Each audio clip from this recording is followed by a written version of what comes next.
It is a period of soccer war in the galaxy with the Greenville Triumph and the Northern Colorado Hailstorm clashing here on ESPN+. We welcome you in for Star Wars Night at Paladin Stadium. Always a fun atmosphere every year for the Triumph faithful. I'm Mark Schoenster. Ross Davenport is sitting to my right. Here are the standings brought to you by Hopkins Eye Center. Early on here, Ross, some promising stuff for Greenville. The Hailstorm still looking for their first win in league play. Yeah, so Greenville didn't get off to a great start last season. This is improving for one of the four undefeated teams so far, and a chance to get to double digits tonight with a win. No need to panic just yet for the Hailstorm, but as we go and highlight some players to watch today, we've got two for the Triumph. First off, Ben Zakowski, maybe a bit of a Padawan, if you will, stepping up as a young rookie player in the stead of Sebastian Velasquez. Yeah, he's been another rookie find for this club. They made a knack of finding them out of college in their first 5 years. Out of Monmouth, thrust into that starting center midfield role, as you mentioned, Mark, when Sebastian Velasquez went down injured. He was a goal scorer in college. See if he can do it here in the midfield tonight. Meanwhile, another young star on this Greenville team, Liam McKinnon, coming off a brace on Wednesday in a big Open Cup matchup against One Knoxville. Yeah, the second-year man out of Villanova, 3 goals in all competitions this season and an assist. He really showed in that Knoxville win that he has the ability to be in the right place at the right time, and he can finish with the best of them in this league. McKinnon's really thriving so far under new coach Rick Wright. Had an up-and-down rookie season, clearly loving the new look midfield behind him so far this season. So those are two players to look out for Greenville. We've got one name to highlight on the Hailstorm side of things. Less of a Padawan, more of a Jedi Master, Enoch Kwakwa. He's not going to get an assist on this goal here, but as we go to slow-mo, you can see him laying out to keep the play alive for the Hailstorm. A goal in the 121st minute in their victory in extra time against Colorado Rapids 2 on Wednesday. So he is a big piece on this Hailstorm team, Enoch Kwakwa, and he'll be matched up against the likes of Ben Zakowski, against the likes of this vaunted Greenville midfield. So he's going to be a big piece today for the Hailstorm if they're going to come away with any points. Clearly didn't want to go to penalties. Great effort there. The 29-year-old Ghanaian, over 100 appearances in the top Scandinavian leagues. Went to Charleston now in his second season with Noko, a true number 6, a product of the Man City Academy, very adept in tight spaces, as well as going forward with smart passes like that one to set up that winner. Well, it's a long trip from Northern Colorado to Greenville, but the Hailstorm have won the last 2 meetings here in Greenville. Will the Triumph continue their menacing start to the season, or will the Hailstorm awaken? Let's find out together. Lineups and kickoff are coming up next on the other side of this break on ESPN+.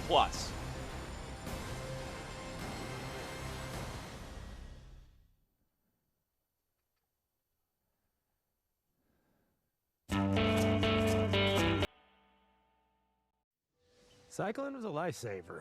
It really was. You know, when we first talked about the business, I could tell it was more than just a new direction for you. Yeah, it's a full-time passion now. It wasn't the easiest journey, was it? Hanging on for the ride, that's half the fun. Staying ahead of your competition, that's the other half. There's always more ground to cover. Let's find a way.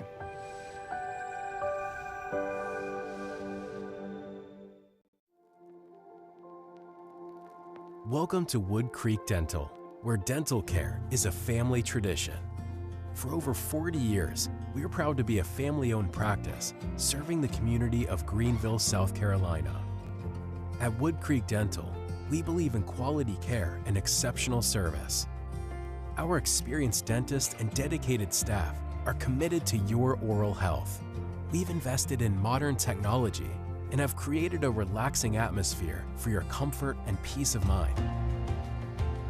We prioritize your experience in our calm and caring atmosphere. Our commitment to providing you and your family with exceptional service is at the heart of everything we do, and our patient-centered approach builds relationships based on trust and confidence. Experience the difference for yourself. Wood Creek Dental. Dental care from our family to yours.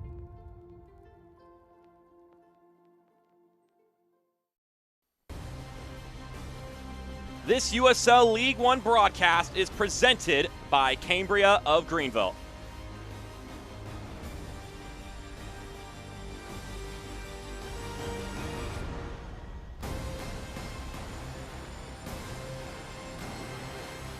We've got some starting 11s baked up for you here, brought to you by Pelham Medical Center, starting with the home side Greenville Triumph.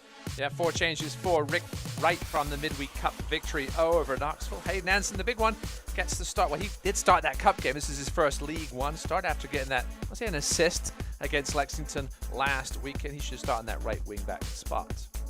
Ben Zakowski also with his first league start here today, as we highlighted prior, as we pivot over to the visiting side, the Hailstorm from Northern Colorado. Maybe rocking a 4-4-2 diamond here today. We'll see exactly how that shape plays out throughout the 90 minutes. A lot of different names you could highlight. Jake Keegan playing against his former side. Yeah, it was good to see Jake back in Greenville. 4 changes from their extra time win in midweek. First pro start for Ethan Horn. He scored a goal in both cup wins so far for Northern Colorado. No Billy King, still not sure what's going on with him. 3 goals off the bench midweek. 2 of them get the start tonight in Garcia and Horn. Speaking of scoring goals, 0 goals in 2 league games for the Hailstorm, but 7 goals in their 2 Open Cup games to start off this season. So they'll be looking for the latter here today in league play against the Greenville Triumph. The head official for today's match will be Donovan Eubank. We'll see outsiders were perhaps worried with the loss of Trevor Aman and Rogers from the offseason, where the offense would come. They were such big parts of what this team did successfully last season. Only time to get things sorted out here, though. I don't think anybody's particularly worried just yet about Eamon Zayed's squad's offensive capabilities. It's a beautiful day in Greenville, South Carolina. Mid-60s, which is exquisite for some football. Perfect. It'll be Greenville in their green unis with the blue sash. Meanwhile, a Hailstorm in their trademark white unis with the logo up along the side. They'll be going right to left, Greenville left to right, as we wait to get things going here. Ethan Horde inside that Furman logo. Yeah, scored 5 goals in preseason to earn himself a spot on this squad. Now finds himself starting in USL League One already.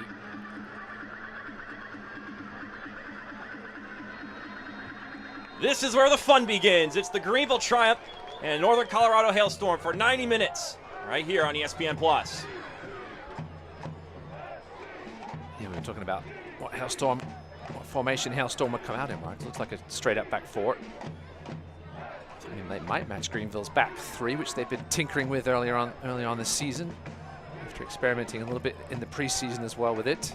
They started off the year with the 4 at the back, but now gone to the 3 at the back. And 2 of the most experienced defenders in League One history, along with Jamie Smith, who having himself quite a campaign so far.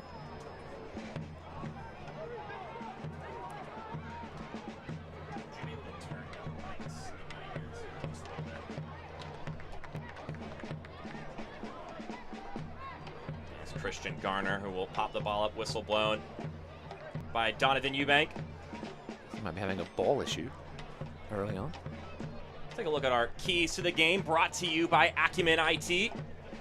So I put Star Destroyer entrance, and if you're wondering what that means, I'll paint the picture. You watch A New Hope, and you have that opening scene where the Star Destroyer comes in, big and looming. That's kind of what Rick Wright wants his side to do today. He wants to see if he can get the Hailstorm on their back foot early. Obviously, midweek game went to extra time, which is the same situation as Greenville, but then you tack on a long plane flight on top of it, and you have the advantage of being on your home pitch that you're familiar with.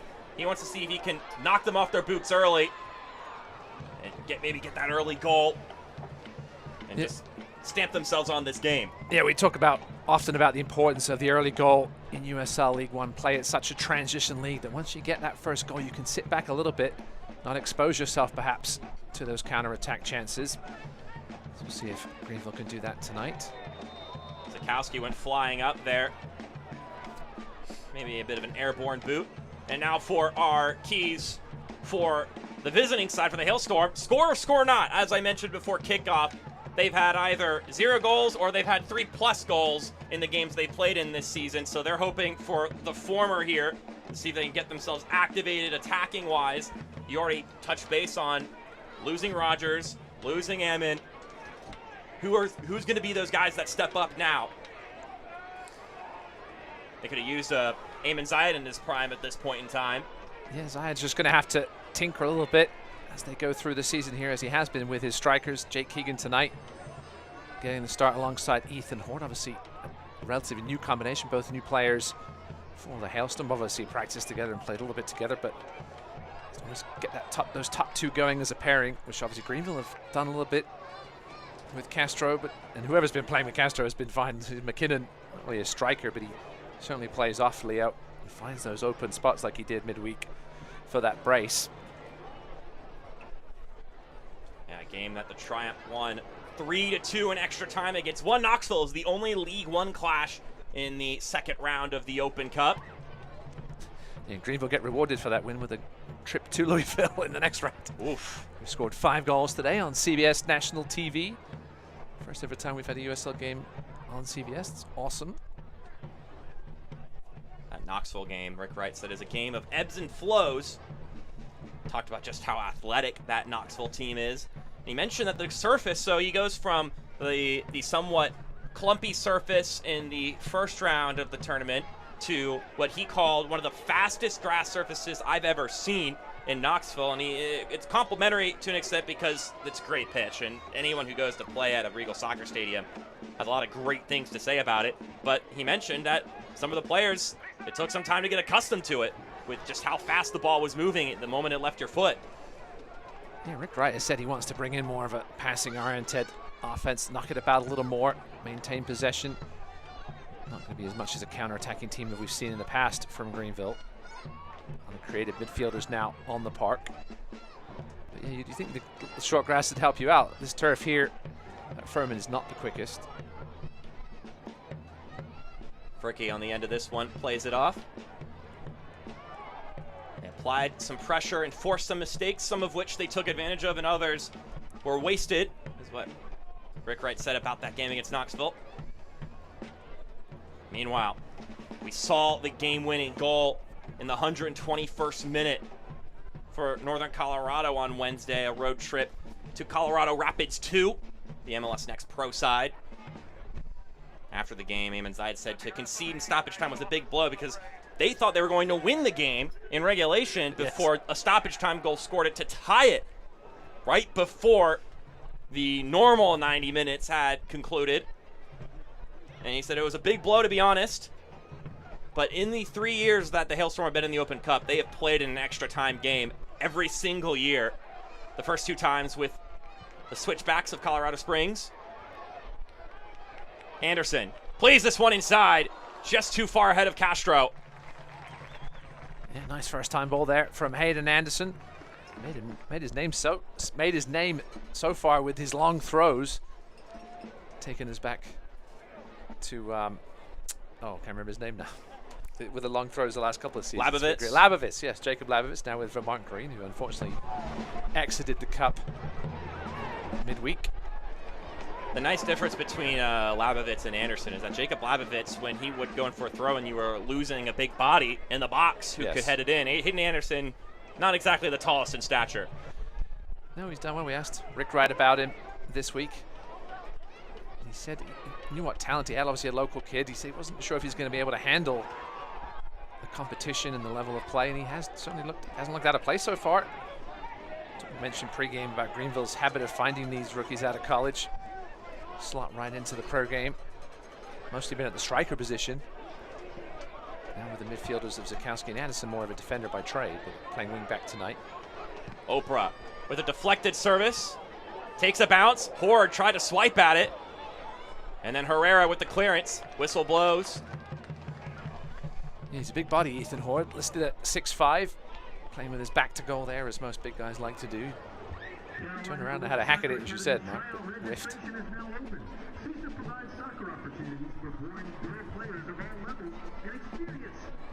I asked Rick Wright a couple days ago how much did that game going to extra time affect the plans this week as far as minutes are concerned and training and whatnot, and he said, well, it definitely affected them. They arrived back later than anticipated, even after the extra time because of some traffic, apparently. They were going to have a light session on Thursday and instead opted to scratch that, and every player would just go through their own regenerating process to get better and get well for a quick turnaround game. And he mentioned that when you tell players that you're not going to have a practice the next day that you were anticipating having, it's not just a good thing physically, but can also be a relief mentally. the travel takes its toll. That's for sure. Obviously not a long trip to Knoxville, but anytime you're getting on a bus for a number of hours, the legs will feel it before, after, and during the game. Especially when it's 120 minutes as opposed to 90.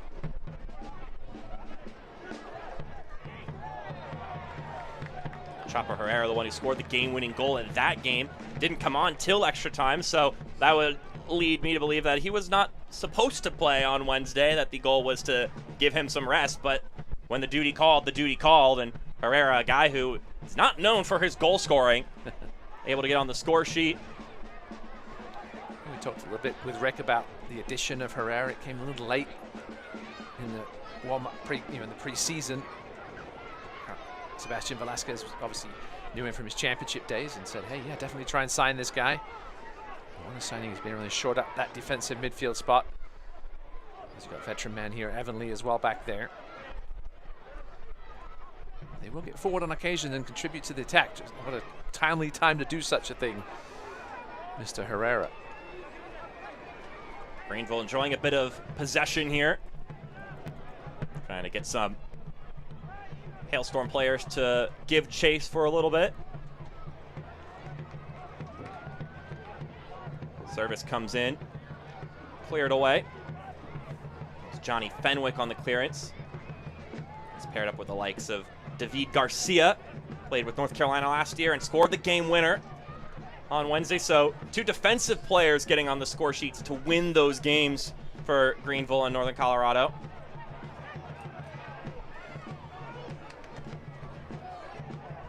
Danny Robles got away with a bit of a handball there on the ground. Ref letting them play. Whole lot. Sniffing out that pass and then a good touch to distribute, but now the Hailstorm have the ball once again. Here they come. Service comes inside and bounces away. Not close enough to the target at the end of it. It was a good tackle to take possession away from Lion McKinnon. Tyler Pollack made the run down the wing, was caught out of position. Brandon Fricky shifted over nicely. Limited the chance there for Noah Powder. You never know when Noah Powder's going to pop up, Mark. left wing, left back, full, right back. We play both wings as well. Wing back, such a key player for this team. They missed him when he was on international duty with Trinidad. Going to end up being a key piece to this team this year. One of those returning players for Ayman Zayed. Talking about David Garcia a moment ago. Hailstorm got a chance to get a quote from him after the game, after scoring that game-winning goal. And he said, it feels great. A goal is always a good moment individually, but I'm happy with the result to come here and get the job done. Sounds like a proper team player there. Even though if you're a defender and you score a game-winning goal, those don't come around that often. And so, yeah, keeping it humble there, I'll give some kudos in that direction. Free kick here for Greenville. Good distance out. Yeah, the Greenville team, Rick Wright said he likes the way this team is gelling early. They seem to be having fun. Zakowski will leave it. Ball comes whipping in. The header goes upward and over top. Fricky, the one with the contact. Wearing the captain's armband. You could say he's a member of the council in Greenville. For sure. Yeah, they lost Aaron Walker, obviously, this offseason. But retained, obviously, Fricky and Pollack and Evan Lee, the other members of the leadership group. Which, listen, I don't think anybody was really sure if they would be returning. Once John Harks left, it sort of felt a little bit like the end of an era. And those guys that he brought in from either year 1 or year 2, was like, well, they're going to stick around, and 3 of the 4 did. It's been a good start to the season so far for Greenville.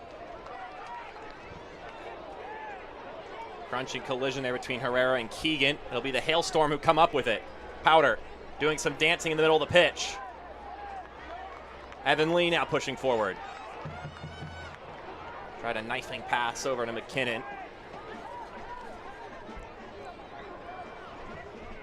Here's a threaded ball through. Horde, can he keep it in play? No, he cannot. The offside flag went up anyway. It was a delightful ball. Looked like Horde was going to get to it at first, and when he slowed down when he saw the flag. He was just the other side of Polak. You see the flag up there, right side of the screen. Realized it wasn't worth that little extra bit of effort in running. Conserving energy going to be very important for both these teams.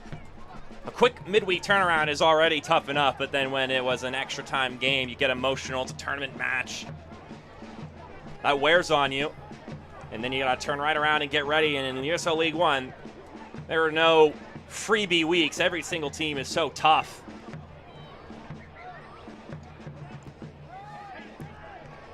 Three games in League One tonight. Richmond and Central Valley, the first one, they're approaching the hour mark there. 1-1 in Virginia. The late game, well, not late game, I said the latest starting game tonight is Tormenta Lexington, which will kick off in about 15 minutes. Lalo Delgado, the ball in his hands, another one of the returning members of this Hailstorm team. A team that Rick Wright described as a good side that lost some big goal scorers. Said their strikers still trying to find their way, but it is a good group of pros, and that he's expecting it to be just as challenging a game as these last two matches have been. Those last two being that crazy game at Lexington last week, and then the midweek extra time bout with Knoxville.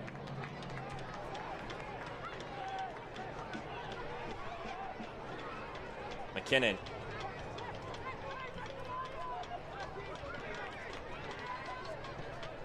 In the brief spurts that the Hailstorm have had the ball, they pushed it forward and have been testing this Greenville defense, but Greenville definitely having more of the possession as a whole,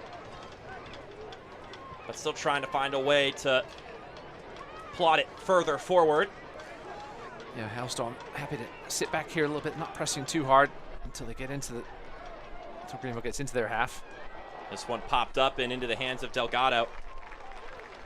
Yeah, Delgado spent his time as a backup in USL Championship, and he's coming to League One here and really made a name for himself. Oh yeah. Last season and this season. Listen, we've had so many great goalkeepers go through League One. Delgado, certainly one of the latest ones. Speaking of keepers, Christian Garner retains his spot after Gunther Rankenberg started midweek. Garner's been steady so far, hasn't had a whole ton of superb saves to make, but when he's been needed to be called on, he's stepped up. Been very steady back there, which is what you need, especially when you have the three at the back. Right? You want confidence in your keeper. Evan Lee will obviously drop back and help out when needed, as well as Chapo Herrera. Adam Smith, we've seen him play true centre back this season, but now he's playing right centre back in a back three. We've seen him play wing back. Here's an opportunity here. Powder cuts inside, takes a shot, and it's straight into the hands of Christian Garner. You mentioned haven't seen too many superb saves from him yet. That won't be one of them. And if Greenville have it their way, they won't need him to make too many superb saves. Listening, positioning is a huge part of being a keeper and making saves look easy because you're in the right spot at the right time. That was one right there from Garner at the near post. Fuego have taken the lead at the hour mark against Richmond as the kicker struggles continue in League One.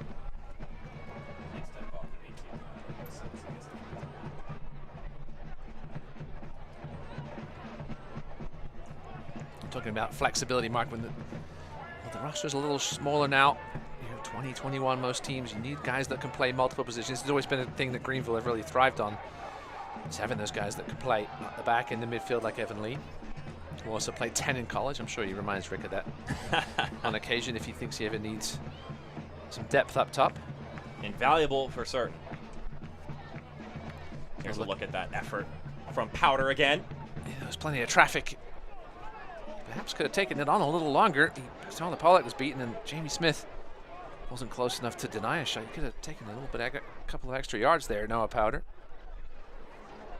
playing right midfield tonight. He's one of those guys that I think gets that sort of free roll though. Rendon squares it across, punched away by Garner, and then Robles' effort blocked away by Fricky. A dangerous moment for the Hailstorm. Yeah, they're looking dangerous with those balls and the runs behind. Something Rick Wright wants to see a little more of from Greenville is getting those runs behind. Roberto Rendon, just so much quality along that right-hand side.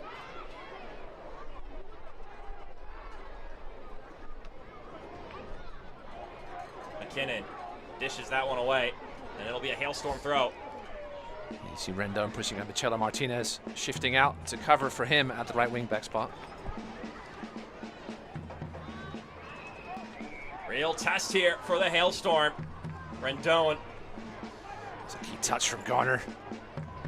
Nearly reached Jake Keegan, and then Brandon Fricke was there to bail out on the other side. Lee plays this behind, I believe that was McKinnon he was trying to connect with.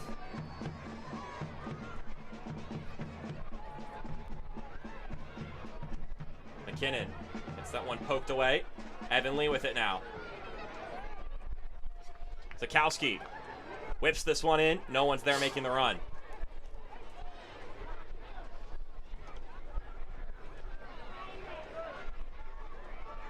Oprah. Floats it forward for Horde. And then Fricke gets the deflection on the throw-in. The new era of USL continues on the CBS Sports Network in April. Join us Tuesday at April 19th on CBS Sports Network as Charleston Battery takes on Louisville City FC at 7 p.m. Eastern in a rematch of last year's Eastern Conference Final. Of course, we had the debut on CBS proper earlier today between Lou City and Indy 11. Classic rivalry matchup in the USL Championship, and boy, did they get a debut. Lots of goals at Lynn Family Stadium. Keegan, back up top, winding up shot, doesn't get past Pollock. Martinez to Powder, and Evan Lee able to get in a good step. Yeah, Greenville got to clean things up here. Jamie Smith losing possession there. When you're at 3 in the back and you're pushing up and losing possession in midfield, you're not doing your teammates at the back any favor. Fricke and Pollock helping out their teammate there, and doing a good job of denying the shot on goal in the end. Right, certainly was some concerning moments here in the first 20 minutes. Eamon Zayed mentioned after the win on Wednesday that he's hoping that the benefits of the win can translate over to the match today against Greenville. Keep those good vibes going, if you will. And there's a look at him now, the former player. No wool sweater today, just going with the white hoodie. Not quite cold enough. Not yet. This is the time, the early season. You got to get in the summer, it's too late. Obviously can't get chilly at Hailstorm. Another problem with the ball, looks like it.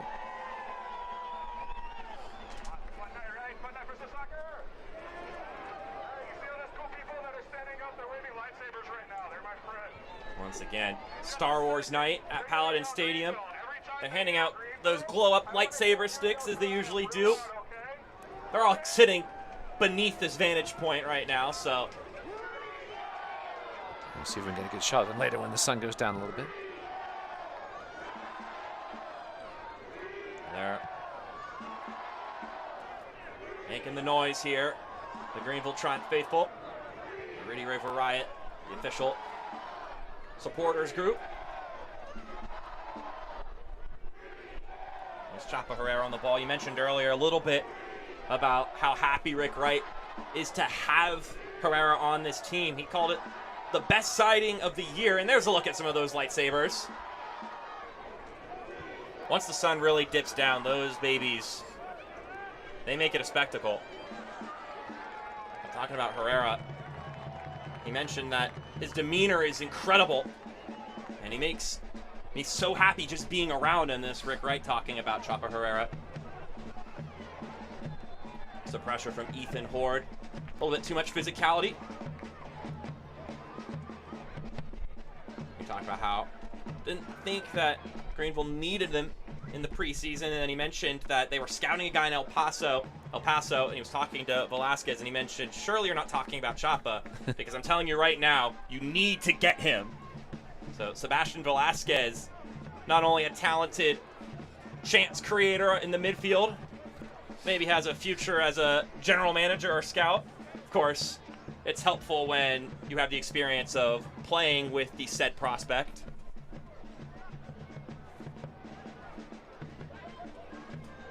Yeah, Greenville, in their first few years, not a team to bring guys down from USL Championship frequently. Now with those two, as well as Carlos Anquiano on the bench, former Phoenix Rising man. Three what could be key contributors in the midfield alone with championship experience and tons of it.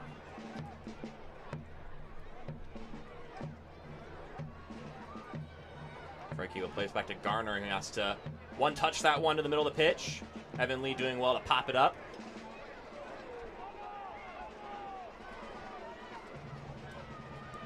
Hailstorm will push forward now that they have possession. Powder. So Looks to Kwakwa. Go I ahead. was thinking of guys with experience. We talked to Ayman Zayed last season. He was saying what changes he'd made, and he said he was bringing in more guys with League One experience, something he didn't do his first year. Some coaches, you know, listen, every coach likes to spend money in different ways, right? Some like the veteran players from the championship. Some, like Greenville, certainly lean heavily on the college rookies. They're a little cheaper. Some mix it up. There's other teams that don't. You never see a college rookie on their team. Or trying to box out Garner there, but Garner has the advantage of using his hands. You call it the hand advantage.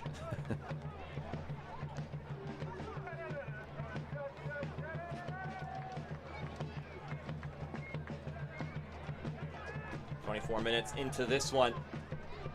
Story so far, Greenville enjoying more possession, but Northern Colorado with the more venomous attacks.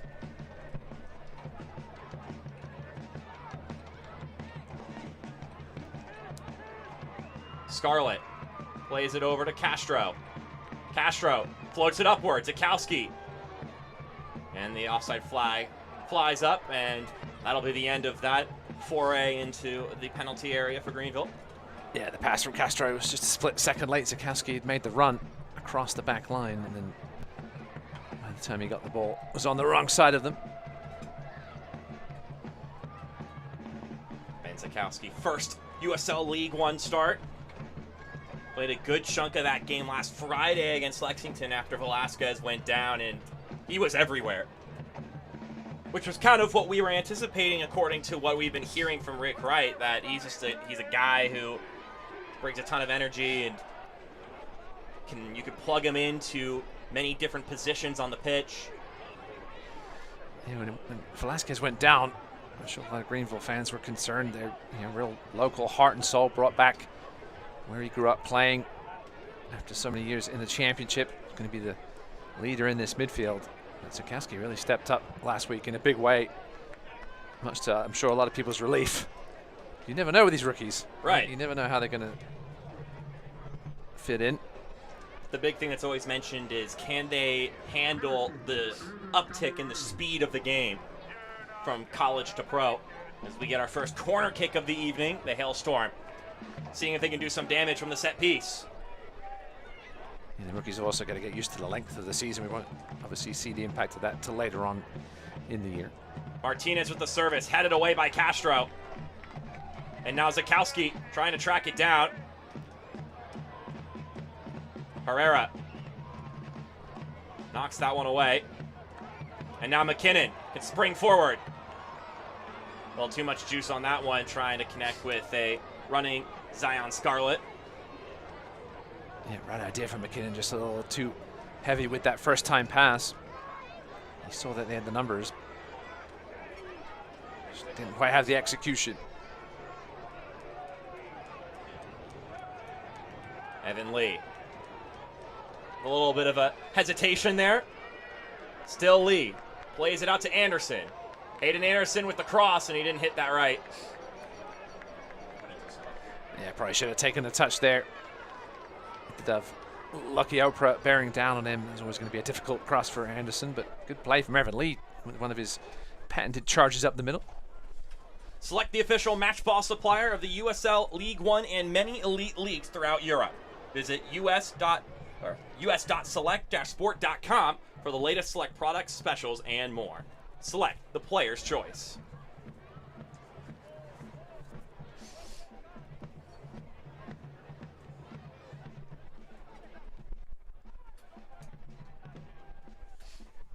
Forward will play it back. Go ahead. Now 2-2 in Richmond, Mark. Adrian Bill Hart, former Tormenta man, with the game-tying goal on just a couple of minutes after Zahir Vasquez had put Fuego up. So an entertaining match there. in Virginia. Fans want to turn over to that at the halftime and check out the finish of that one. Might be a fun final 25 minutes or so. Or 20 minutes now, 71st minute mark. Smith plays this one up the pitch before it's deflected skyward.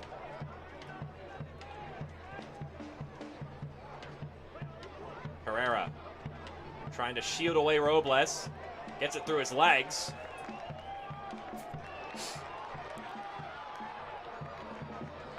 And that one can't be kept in play by Garcia. So Greenville throwing incoming. And with that in mind, it means Hayden Anderson may be getting a launching throw in.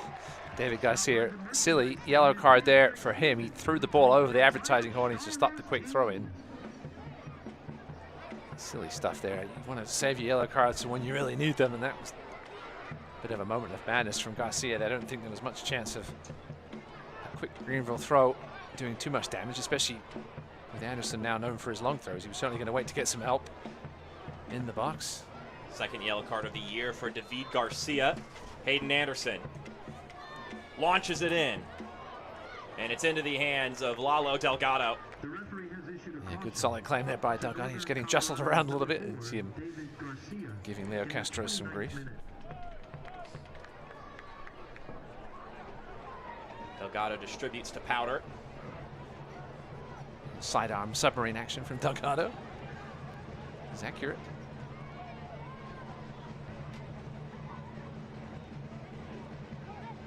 Last two meetings between these two sides here in Greenville, which one was in 2023 and one in 2022. The last two meetings here in South Carolina have been victories for the Hailstorm, both of which were 2-0 scorelines. In 23, it was a brace from none other than Trevor Ammon, as you would anticipate. And then in 2022, it was Irvin Parra and Jerry Dedu, which that's a name you can remember. And yeah, one other meeting that took place here between these two sides, Greenville won, was also the first ever meeting between the Hailstorm and the Triumph back in 2022.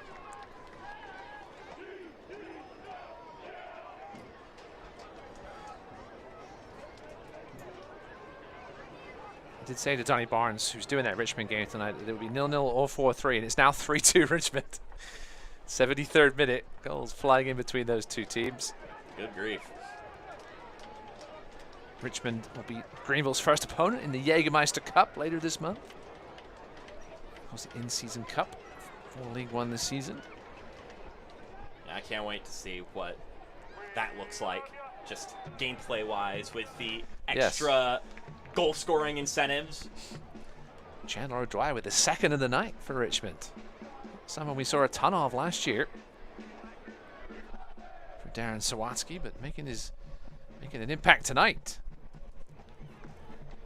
One of those young players in that Richmond side that they've been developing and giving valuable time to, much like the likes of Benzakowski and Hayden Anderson getting some quality time here. Rick Wright mentioned that the two of them are both learning. Mentioned on the side of Hayden Anderson, he was curious about his level of intensity. Then he got in the game and he really demonstrated how much of a competitor he is. Bit of a collision there between Delgado and the aforementioned Anderson. Anderson got there first. Delgado bravely came out. Not sure if he got a late start in it or what, but looks like he did.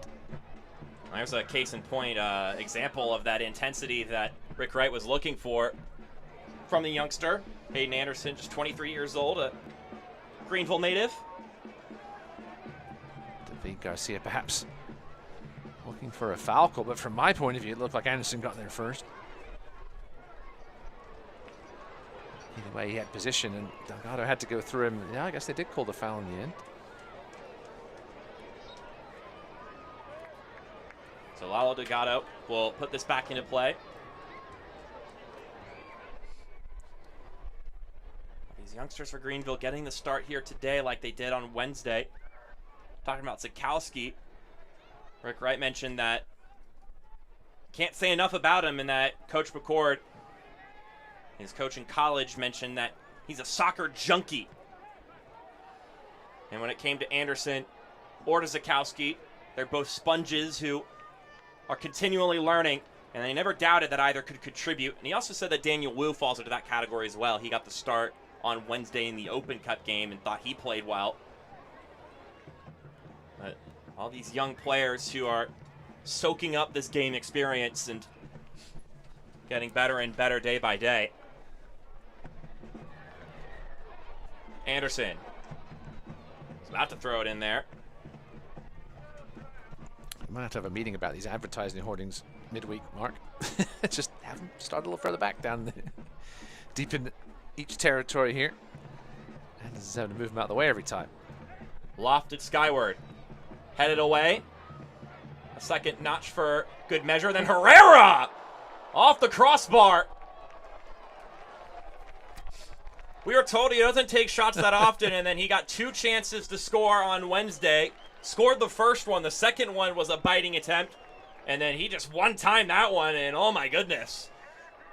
This was an audacious attempt by Herrera, and it almost paid off. Came across it superbly. Delgado, I think, was beaten.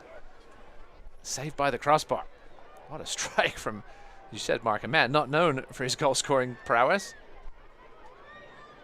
He got all of that.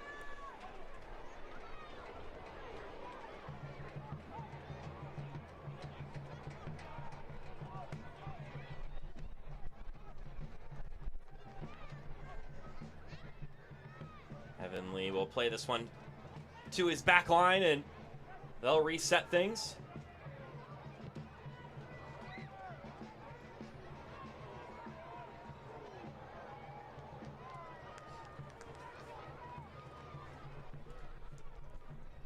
Practically from one goalkeeper to the other, Lalo Delgado will now enjoy some time with the ball in his hands. 1 clean sheet this year, trying to see how well he can compete with the amount of clean sheets he collected last season.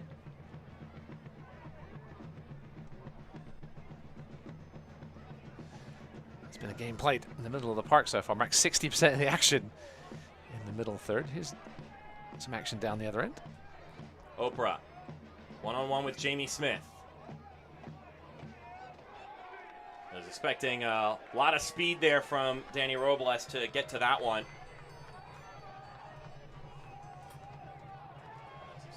A well-traveled man, Lucky Oprah. Latvia, Finland, Sweden, Estonia, Switzerland. Now Colorado. Natural progression. Yeah, as one does.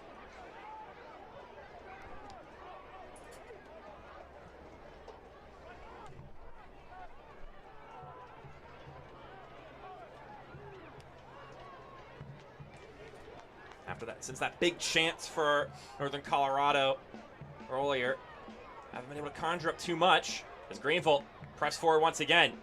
Herrera.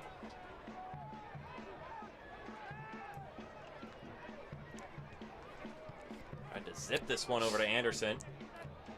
He's been pretty involved in this one so far. Garner will blast it up the pitch once more. Got an early goal in the late. I'm going to call it the late match, Mark, because I already said I already called it the late match. Tormenta with a 7th minute goal. They're playing Lexington.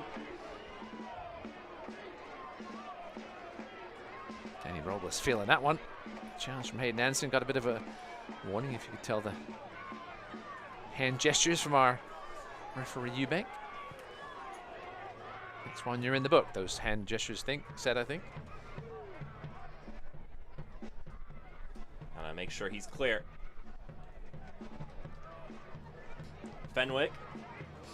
Spinning ball up the pitch, and Jamie Smith will escort it to his keeper. Can't watch the match? Turn on Sirius XM FC 157, North America's only 24/7 source for engaging soccer talk, including USL All Access Tuesdays at 7 p.m. Eastern. Plus hear live matches from the USL, MLS, Premier League, and more. All on Sirius XM FC 157 and the new Sirius XM app. Gabriel Rodriguez with the goal for South Georgia. As we see Greenville still trying to unlock this Hailstorm setup. Putting a bit of pressure on now in the final third. Hailstorm spent most of the half sitting back. Offside flag goes up on Zion Scarlett, the young Jamaican striker. So certainly a tactic on the road a lot of teams use, especially early in the first half. Sit back, soak up the pressure. Especially in the first half and especially after a busy, exhausting week. See how your team's feeling at the hour mark and perhaps open things up at that point if they're feeling good. For the Hailstorm, yeah, you can preserve legs for at some point, but also they do have the benefit of not playing for a hot minute after this game. 11 days till their next fixture on the 17th at Tulsa for the third round of the Open Cup. Going for the Tulsa double in the cup. Yeah, exactly. So here comes Hayden Anderson once again. Can he move the electronic ones? I don't think so. Yeah, he's just going to have to adjust.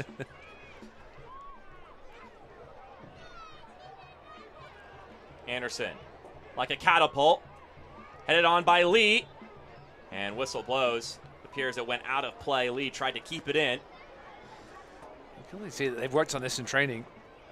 Throwing it to the middle, throwing it to the front post now. Certainly a nice weapon to have, not one we see too often in USL League One. I'm trying to think there was another guy that had a great long throw, not for Greenville. Nathan Awney. Awney. That's who you're thinking of. It's always a weapon for Richmond. You are correct. Not too many long throw specialists. It's weird because it's not. You think it wouldn't be that difficult of a skill to learn if you really put the time and effort in and you have the athletic ability. You think you'd see it a little more because it's almost like having a free kick every time you have a throw in down in the final third. Scarlett winding around. Zion Scarlett plays a shot, parried away. Lalo Delgado denies entry. David Garcia was looking for the offside flag. And now he's getting a yellow.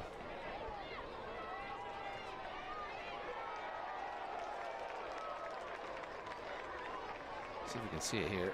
He was right on the back shoulder with Scarlett. It was tight either way. He tried to catch Delgado napping at the front post, but it was a good parried save in the end. So Delgado might have had a word there. And it will be a yellow card on Lalo Delgado. That yellow card brought to you by GSP Airport. And our first corner kick of the evening for the Greenville Triumph. Goalkeepers and cards versus Greenville. It's not a good combination lately. Second yellow card on the season for Delgado. McKinnon floats it in. Hits the ground without anyone making contact. Jamie Smith will look to invent something. Here he is again. Ball hacking around. Anderson gets dispossessed nicely by Martinez. That was a good challenge. Jamie Smith, I think, also got away with a little bit of physicality on the end line there. He's letting them play tonight, though, referee Eubank. There's been a couple of challenges he's let go. I'd like to see that. 50-50 balls, let him fight for it. Oof, that was almost a superb ball for Scarlett. Also had McKinnon running in sorry, from behind. yes. Well, Scarlett was the one right there.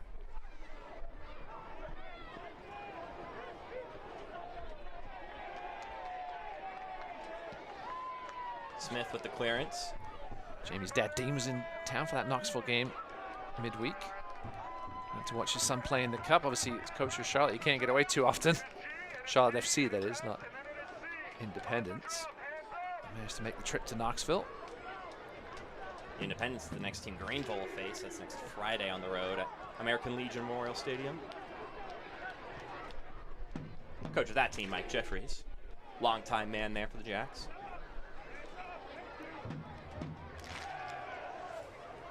It's another side with a lot of returning pieces from last year. And between Greenville and Charlotte, a lot of familiar faces in what will be a quarterfinal rematch. Yeah, always tight games between those two. Greenville looking to get something going here late in the first half. Just one shot on target for each team. Only 11 total touches between the two teams in their opposition's box. It's been very much a bit of a chess match here in the first 45 from Paladin Stadium. Maybe we expected that, Mark, with the midweek game and some tired legs and guys looking to pace themselves a little bit. Maybe wait till late on to make those key runs. Point of attack switched. Hayden Anderson.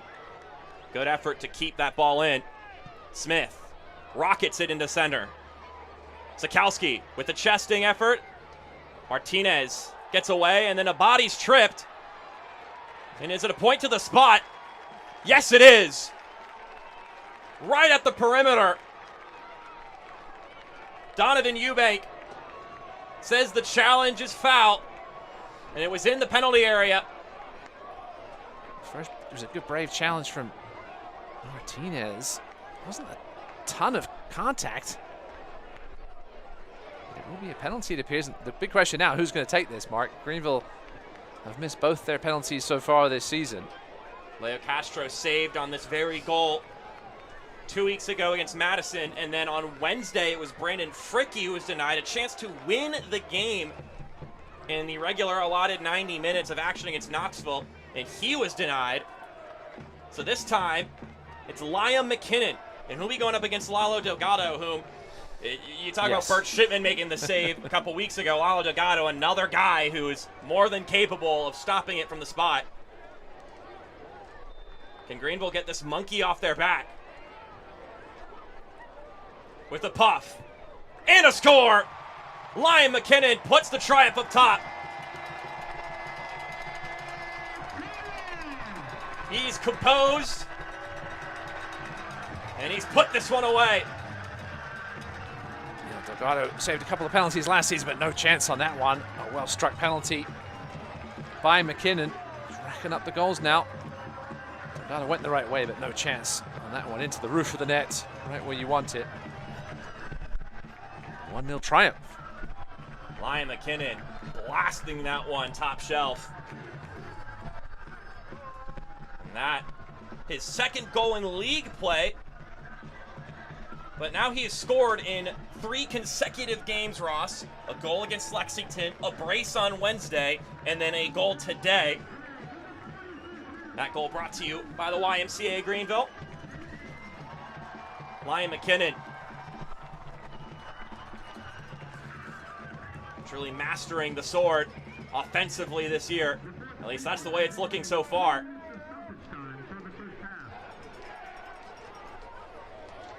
Got 3 more minutes before we go to break here at Paladin Stadium. Deflected effort. Robles nearly got there, punched away by Garner. Good play by Garner there. It was bouncing, spinning awkwardly. He didn't want to leave it to chance and got a fist on it. Great time to score for the Triumph.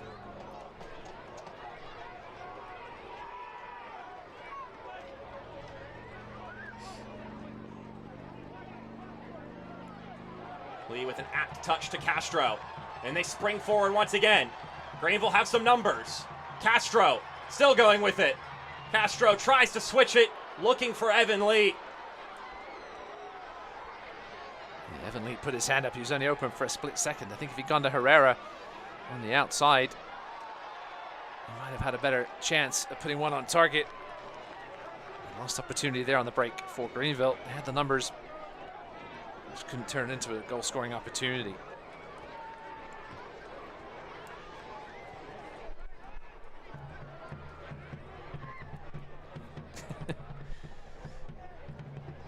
Fricky and Java just knocking it about a bit.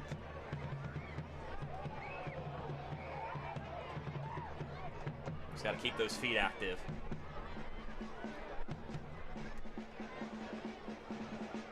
McKinnon trying to connect with Zakowski. Noko now just trying to get to the half.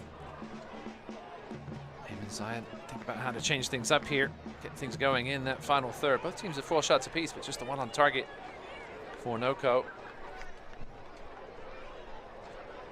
1 more minute to go, though. We do have, I believe that's Liam McKinnon who is down on the late contact. The goal scorer gets back up on his feet.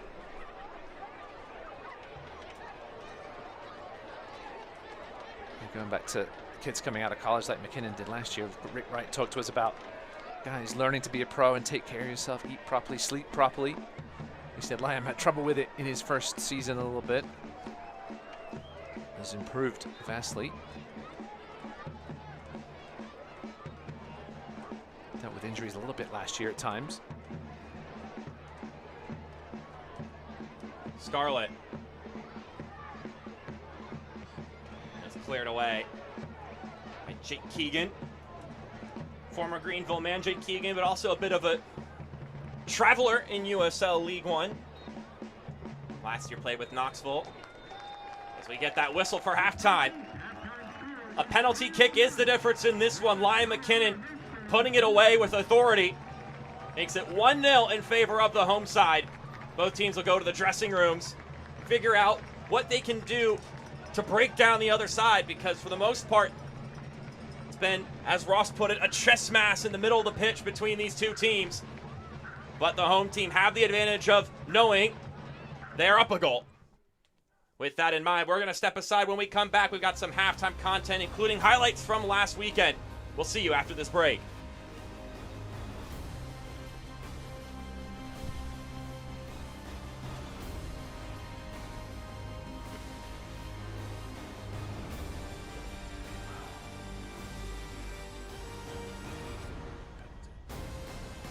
At Piedmont Natural Gas, being a part of the communities we serve is important to us, because to us, community begins with you. We strive to address the needs of our communities by investing time and resources to help improve the quality of life for our customers. For over 60 years, we have funded programs that support education, the environment, and community impact. Our Energy Assistance Program, Share the Warmth, helps customers pay their energy bills. We're committed to helping our neighbors by powering the vitality of our communities. The lottery isn't about jackpot winners. It's about investing in our students. Even when it began in 2002, it was lottery proceeds that helped fund new technology initiatives in schools across South Carolina. And when students booted up those screens for the first time, they discovered a lifelong love of learning that shaped them into the professionals and people they are today. When you play the lottery, the real winners are always our students. After all, education is our middle name. Welcome to Wood Creek Dental, where dental care is a family tradition. For over 40 years, we're proud to be a family-owned practice serving the community of Greenville, South Carolina. Our experienced dentists and dedicated staff are committed to your oral health. Experience the difference for yourself. Wood Creek Dental, dental care from our family to yours.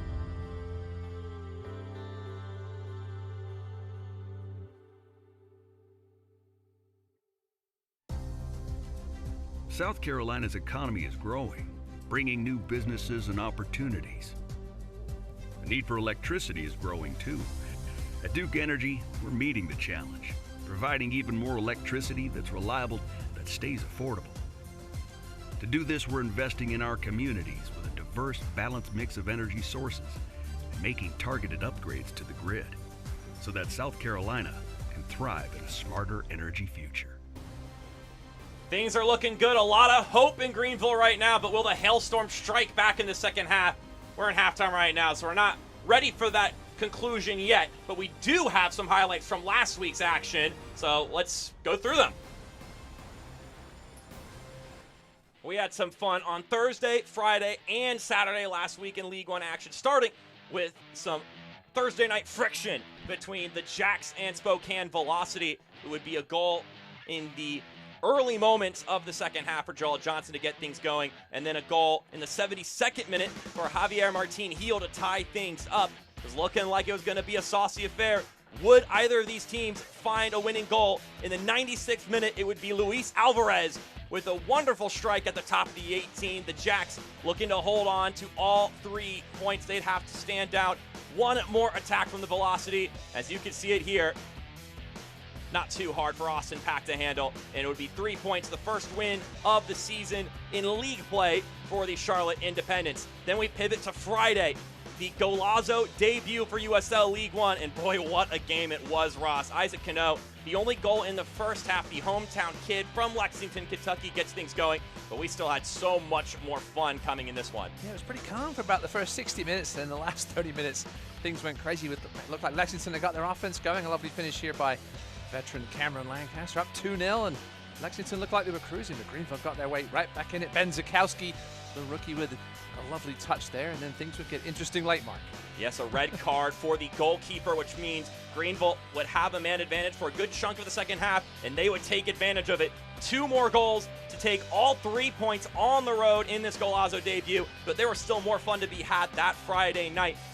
At least a lot of fun for forward Madison. 3 goals in the first half of action. That one by John Murphy. Then Devin Boyce would get a crack at it. Another goal for him here early on in this season. He's a contender for Player of the Month. 3 points on the road for forward Madison with their 3-goal first half performance. And maybe some frustration for Central Valley Fuego on their side of things. This was a red card they were issued.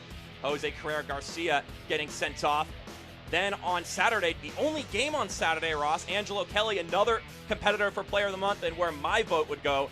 Fantastic goal, too. Same with me. He's one of those guys, unless you really watch Knoxville games, you don't notice him a ton on the box score, but he's always around the ball and producing goals like that from distance. Yeah, sometimes he can be the silent contributor, but he has been loud and about to start this season. One Knoxville getting all 3 points in this affair, knocking off Tormenta 1-0. With that in mind, we're going to step aside. When we come back, we'll have news, notes, and more on this broadcast on ESPN+.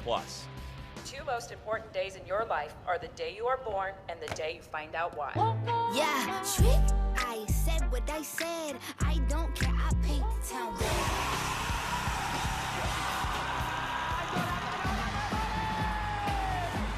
If you can survive this, it's going to make the whole story that much better. The bright horses have broken free from the fields.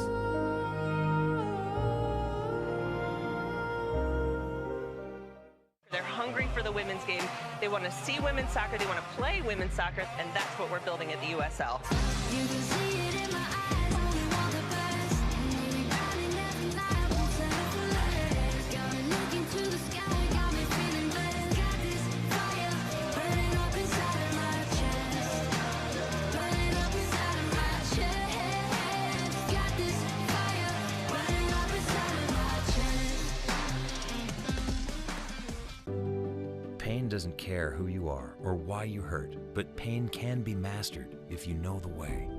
Fight back with Tiger Balm's legendary herbal power. Trusted for over 100 years, our proven blend of camphor, menthol, and essential oils tames pain with the strength and speed of the tiger, so that you can rise above pain and get back to living. This is the way of the tiger.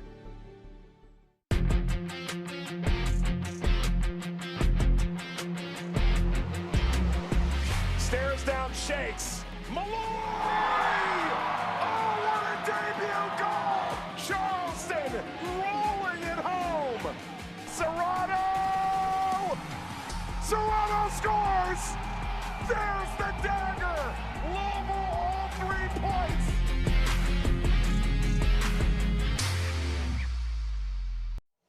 There's a new airline in town.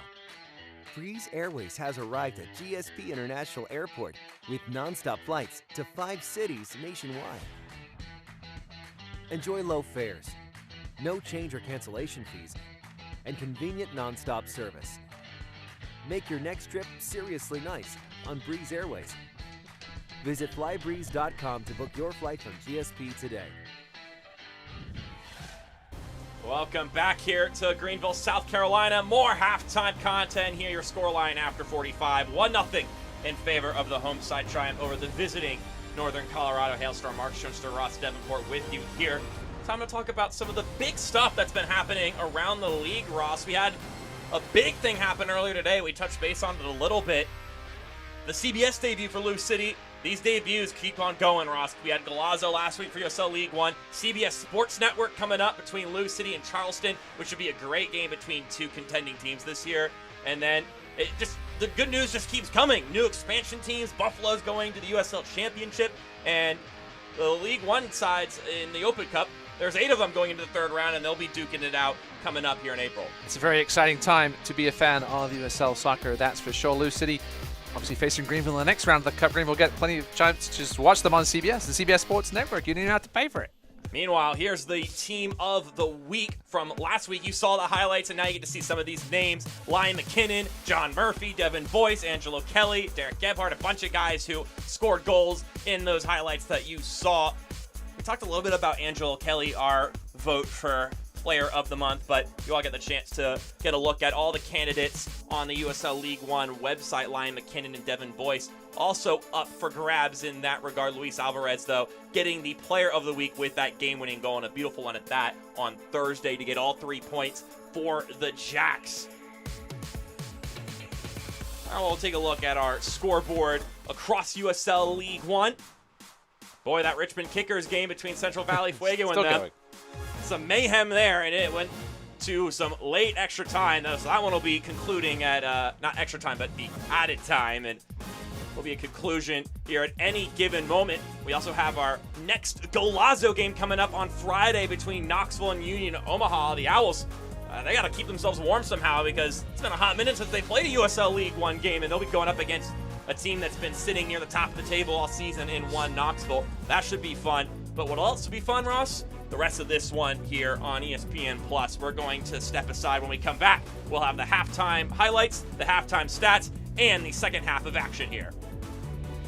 It starts with only one tap to have total home control with Priority One Security. You can view your cameras and video doorbells, integrate our smart locks, lights, thermostats, and control your garage doors. Customize your smart devices to fit your schedule with our automated controls for a smart, effective, and secure way to protect your home. Experience total control and complete security from the convenience of our one app, one tap smart security and home automation on demand. Call Priority One Security and tap that app. Official partner of the Greenville Triumph. Piedmont Natural Gas, being a part of the communities we serve, is important to us because to us, community begins with you. We strive to address the needs of our communities by investing time and resources to help improve the quality of life for our customers. For over 60 years, we have funded programs that support education, the environment, and community impact. Our Energy Assistance Program, Share the Warmth, helps customers pay their energy bills. We're committed to helping our neighbors by powering the vitality of our communities.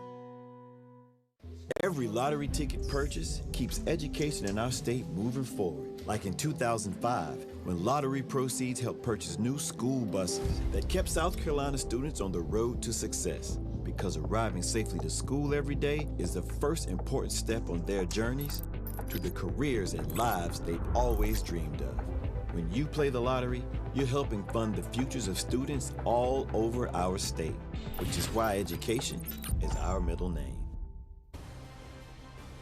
Tonight's USL League One broadcast is presented by Cambria of Greenville.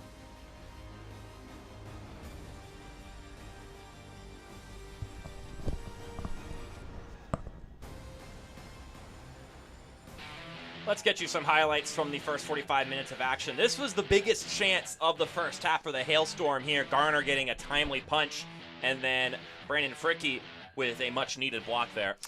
Yeah, Colorado were finding some early success down that right side against Tyler Pollack, but that was a good paw by Garner. This would have been a spectacular effort from Herrera if he'd found the top corner. Delgado was well beaten. Just needed a little bit more dip, and Herrera with an ambitious effort well outside the 18. Got all of it, but then Ryan McKinnon puts it away oh so confidently. I would anticipate the next time Greenville get a penalty, it's going to be number 9 going up to the spot, because you want to keep with the hot hand or the hot foot to be more accurate here. Gives Greenville the 1-0 lead. Now, whether that was a warranted penalty or not is up for discussion, Ross, but the fact of the matter is if you get a penalty, you got to take advantage of it, and Greenville finally did. And oh my goodness, the Empire has showed up. Like Northern Colorado, there's a couple of guys that can't shoot particularly accurately. Oh no. Sorry, I had to throw that in there. Ross, that was nasty. No mercy. Four shots for the Northern Colorado. 3 of them have come from Noah Powder.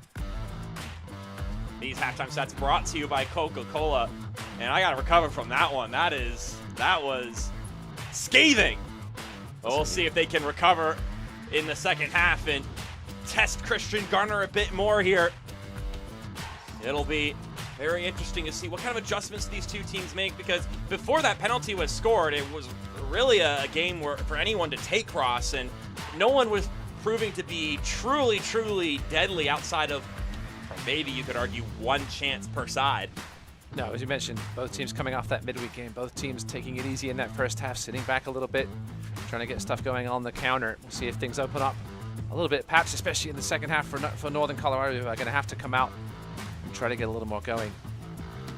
57% possession in favor of Greenville. They did a little bit more knocking around with the ball. When the Hailstorm had the football, the soccer ball, they were pushing it forward.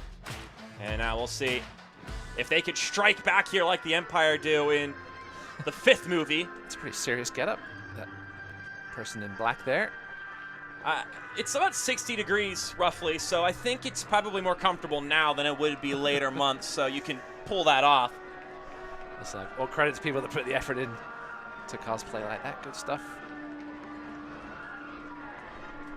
So the two teams switch ends, and we'll see what we've got in store for us as we hear some of the iconic Star Wars scores echoing over the speakers.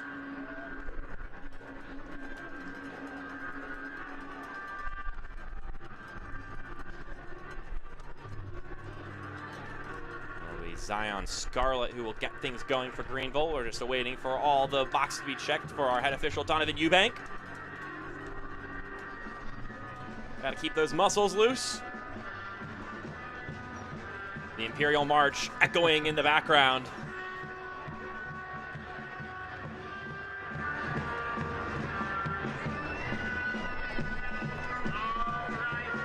Scarlett, a young, talented striker in his own regard.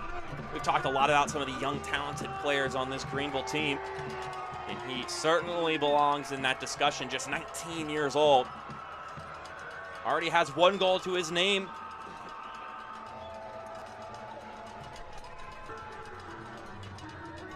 And here we go. 45 more minutes on the docket for you here at Paladin Stadium.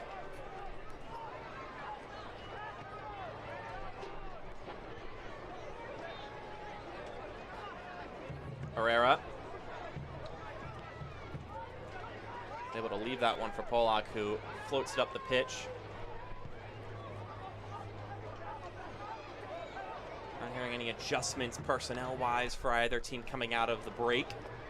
But as this game goes on, I would anticipate we see quite a few of them to make sure everybody can keep their legs. And perhaps some players who maybe potentially would start on a normal week if you had the full week of training and rest can also come in. You've got some of those players on both sides, the likes of an Irvin Parra or a Breck Evans, or on the Greenville side, Pascal Corvino has been starting the past few games. Yeah, starting to think a little more offensive firepower on that Colorado bench. Parra, Hernandez, we've seen what they can do. And left with too much space in the final third. Zakowski gets that one knocked away. Robles tries to spring Keegan. They try to pressure that ball back, but it just escapes. Herrera with some room to operate. We'll knock it over to Polak. Tyler Polak should be relatively fresh. He didn't start on Wednesday, came off the bench. Daniel Wu started for him. Wright said he asked a couple of guys to take a rest midweek and they wouldn't. I think maybe Jamie Smith, I think down behind the plate, took a bit of a knock on that last series. I believe it was Leo Castro and Evan Lee, the two players who looked at Rick Wright and said, oh, I'll be playing, I'll be starting, we're good. I'm gonna make it happen. It's kind of the contrast between, you talked earlier about the young players learning to take care of the bodies and knowing it's just as valuable to know when to push yourself as much as it is to know when to stop and when to cool it, recover. But for these veteran guys, they know what they're made of. They know what their bodies can and can't do and when they've hit their limit. So you can have a little bit more leeway with them to make sure that they're in shape to handle a busy week. And one good thing for Greenville is they do play Friday, as you mentioned, Mark, and then they'll have the midweek game the following week, so the one extra day off there, and they don't play again until the following Sunday at Tormenta. So do have an extra day off either side of that US Open Cup trip to Louisville. Fun one. Listen, Greenville, nothing to lose in that game. Should be a yellow card. Noah Powder goes into the book. That's his second yellow of the season. It's the second time that Eli McKinnon has been fouled and has gone down. Yeah, a little hesitation there. Bad Powder committed. That's great work by McKinnon. Change of pace, fooled the veteran. That yellow card brought to you by GSP Airport. It's the third yellow card of the day on this Northern Colorado side. And a free kick for the Triumph incoming. It's McKinnon and Pollock who are over there. Those two connected on a worldie of a goal last year.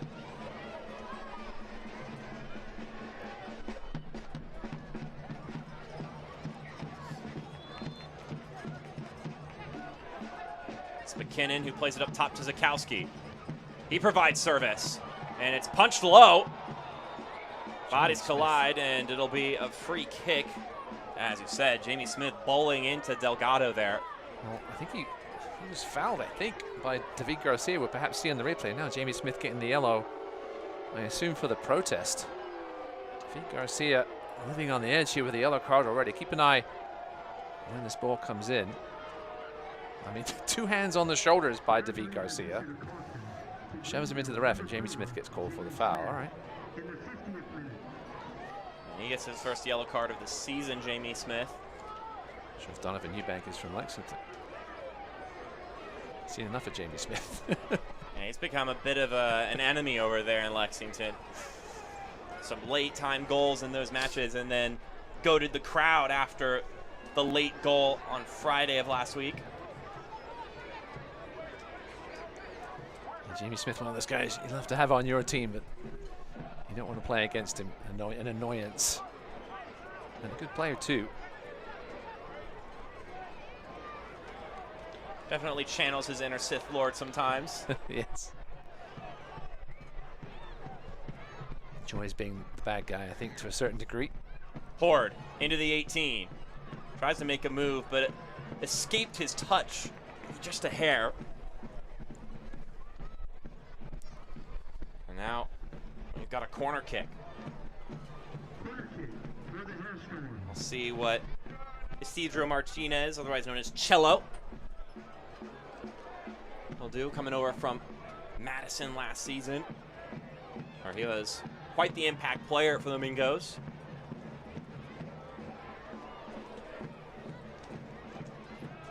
Service driving in, headed away.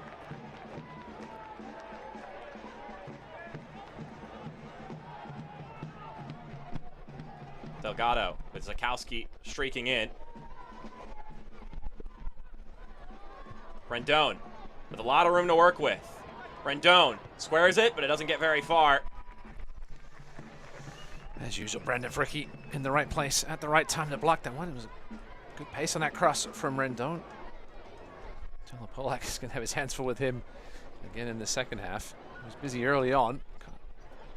Faded out a little bit as the half went on.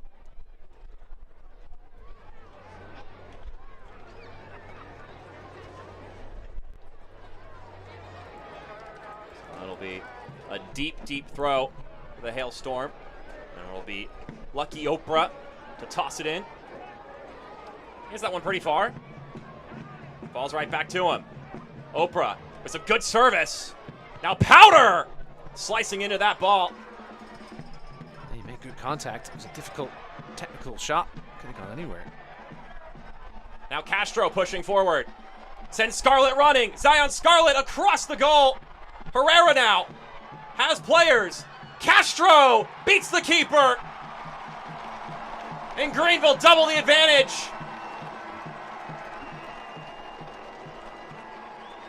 I thought Zion Scarlett had made the wrong decision. He perhaps should have taken it himself.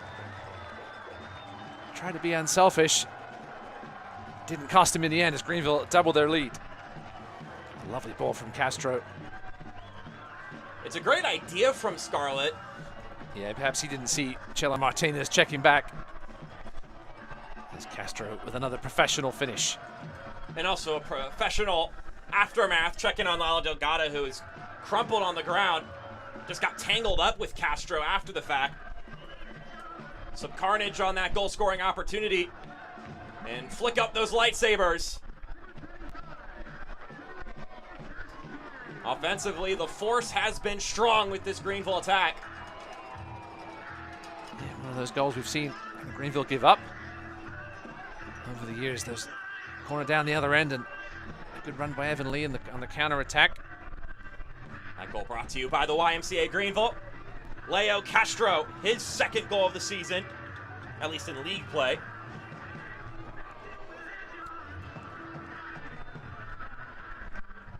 Castro and McKinnon been the primary goal scorers this season thus far, but Ross, you noted before the game that Greenville's had a lot of different players score goals already. Let's go across this formation and you see different goal scorers for Greenville throughout this season. Zion Scarlett, Leo Castro, Ben Zakowski, Chapa Herrera, Lion McKinnon, Evan Lee. Hayden Anderson with a throw that resulted in an own goal. Should have got the assist at least. Yeah, we still saw Jamie Smith, and more of a goal scorer over not this season yet, but had 3 goals last year, right? Just need Tyler Pollack to get on the board, Mark. Long awaited. Evan Lee with a leading pass. Bit of a scuffle there between Scarlett and Fenwick. Nothing had though. Greenville this year just a little more athletic, a little more quick, a little more creative in the middle. It's led to a superb start to this season so far.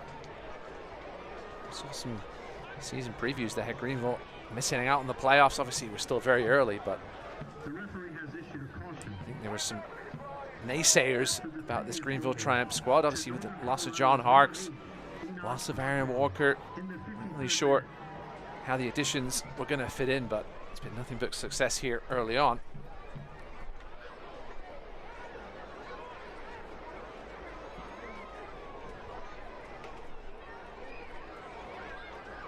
Oprah connecting with Keegan. He goes down. Ref says play on. Rendon with the ball now. Powder does well there to get Pollock to run by.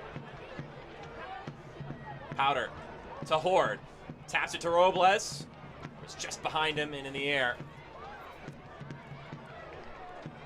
And Greenville will push forward once again. Zion Scarlett turning on the burners. Scarlett plays it across to McKinnon. Lion McKinnon splits the wickets and scores.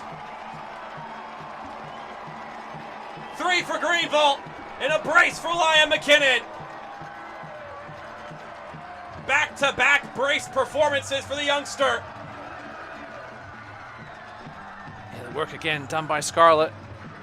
Looked like that ball might fall a little short for McKinnon, but Sheldon Martinez made a bit of a mess of it. He had to do what he had to do there, but perhaps should have tried and cleared it the other way with his left foot, and in the end, just laid it into the path of McKinnon, who still had work to do.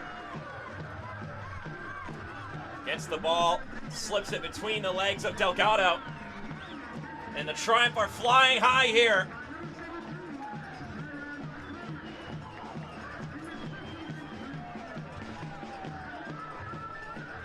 McKinnon, what a start to the season he's had. From Lausanne, Switzerland. His second year at the program. That goal brought to you by YMCA Greenville. And what a start to this season for the Triumph, Ross. They've just been so good to start this year, and Rick Wright mentioned that he pulled his coaches aside recently and told them, we don't want to get in the way of this team, and we mustn't overthink when things are going well, and that ultimately the club belongs to the players, and they've really taken ownership of this side. You can just see how much they're brimming with confidence right now.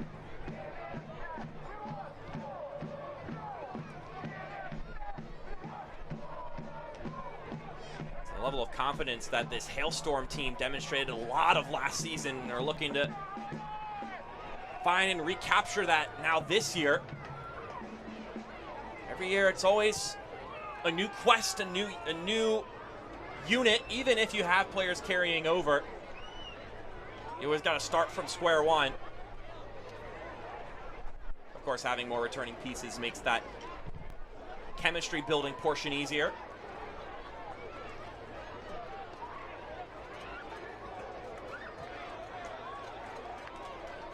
Aiden Anderson with a bit of a strut as he goes down the pitch. Nick Wright mentioned just more of a fun. He mentioned this man on the ball here, Leo Castro. Seems to be having a lot more fun this season. Seem to be getting along very well, as you said, Mark. Seem to enjoy playing with each other. You see, this 3 at the back system was something Rick Wright tried to put in preseason unsuccessfully. And then went back to the 4, now back to the 3, gives another extra body in midfield. You see 3 solid defenders at the back. Now it's interesting to see how Noko responds here in this last half an hour. There he is. A very animated man, Rick Wright. Also a very energetic chat as well. Always brings a lot of passion to the conversations. I remember at one point we were talking and he was talking about one thing, and then it led to him making a comment about one of the players, and then it led to another comment, and then he ended with, you can tell I really like this team I've got right now. And it's very clear that he is very pleased with where things are at this point.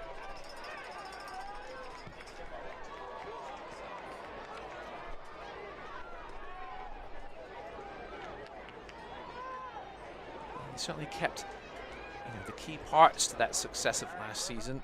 Obviously not the best season in Greenville history, finishing where they did and losing in the past. But you lost Alan Gavilanes, such a big part of their success last year. And what a start he's had to his USL Championship career. There's worries about how they would replace him. And although all the Aaron praise... Walker, go ahead. another one, Aaron Walker, another one. The addition of Velasquez certainly made some news in Greenville because of his local ties, but what a pickup that was. Missing him here, and it doesn't look like he missed a beat, Mark. Not the deepest team in the world either.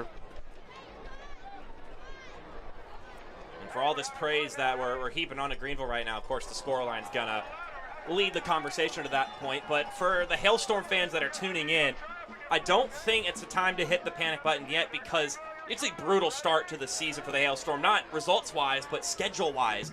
8 straight road games to start the year, and that's a couple more added on due to their success in the Open Cup, which is a positive thing. They don't get their first home game until June 17th against Knoxville. Now, obviously, some of that has to do with trying to avoid some of the weather in northern Colorado early in the season, but it still doesn't change the fact that it's a difficult way to start the year, which means they have a chance to really cook up a good bit of form once you get into the middle of the season. And again, we've touched base on this a couple times already this season, that the playoff window is opened wider. 8 teams will make it. And if you can get into a good bit of form going into the postseason, even if you're that 7 or 8 seed, in League One, you know you've got a shot. No, there's enough talent on this Hailstorm team, I think, for fans not to get too worried as of yet. Same with Lexington. Right? Greenville's had a friendly schedule to start the season. 3 of the first 4 games at home. They played Spokane in their first game ever. Madison were coming off a midweek game when they traveled. Obviously went to Lexington last weekend. Lexington having their growing pains with all their new additions. So it's been a little favorable for Greenville. These next 2 games will certainly be tests at Charlotte and at Tormenta, with the cup game in the middle. Certainly a great start to the season for the boys in green and blue. The USL Championship and USL League One is on CBS Sports and ESPN platforms all season long. Catch live matches and expert analysis every day on the CBS Sports Golazo Network and ESPN+. Go to USLLeague1.com for the complete USL TV listings. It's Noah Powder getting some contact there with Leo Castro. Noah Powder, a guy that had a chance to talk to Eamon Zaid about last year, said that he knows he has the quality and he wants to prove himself. He's really learning to play the, not dirty side as in foul, but just the nitty-gritty side of footballing since he's come to the Hailstorm, as this ball comes swinging in, headed away. Oprah providing the clearance. But since Powder has joined the Hailstorm, Amonzai described him as a breath of fresh air, getting calls up to the Trinidad and Tobago national team, and also got some calls from championship clubs last year, but I think Hailstorm fans will be happy that he's stuck around to play with Northern Colorado. He's certainly the guy to build around.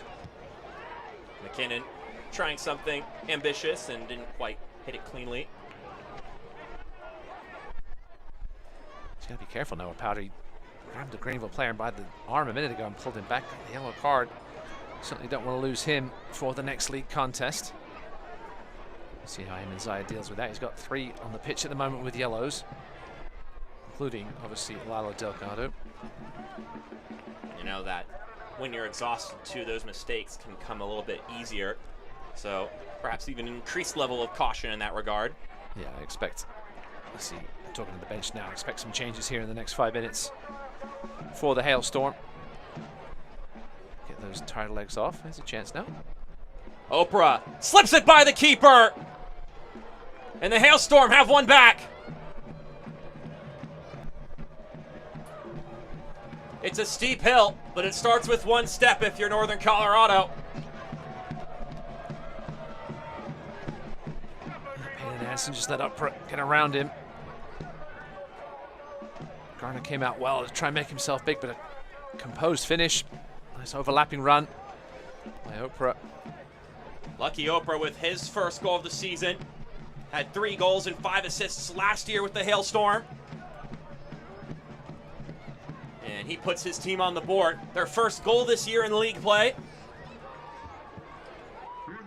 So if nothing else, they can have that one out of their system.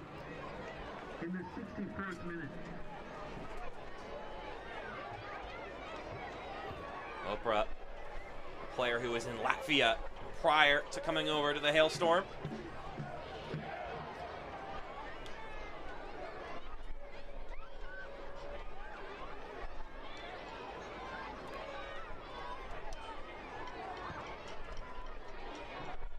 Long ball down the pitch, and Garner will let it roll out. Ethan Horde showing a lot of energy to keep up with that one. That was one thing I was impressed with watching that game against Rapids 2 on Wednesday. Ethan Horde was hustling. A lot of running from the young guy, 22 years old from Wisconsin. Scored the goal that looked to be the game winner until they conceded in added time, which would send it to extra time. Ethan Horde said after the game, Eamon told me that if you're going to beat someone and then shoot instead of beat someone and dribble, which is exactly what he did, as Lucky Oprah did some defeating of players in a dual one-on-one himself in this game.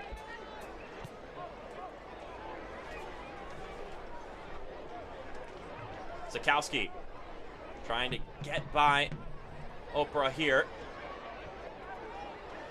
Yeah, Greenville just want to take the sting out of these next few minutes here. Make sure they don't allow a second in a short amount of time. Chance here, perhaps. Something coaches have stressed in the past. It's always those 5 minutes after a goal that things can open up on either end of the pitch. Do you concede a second, or do you get it right back?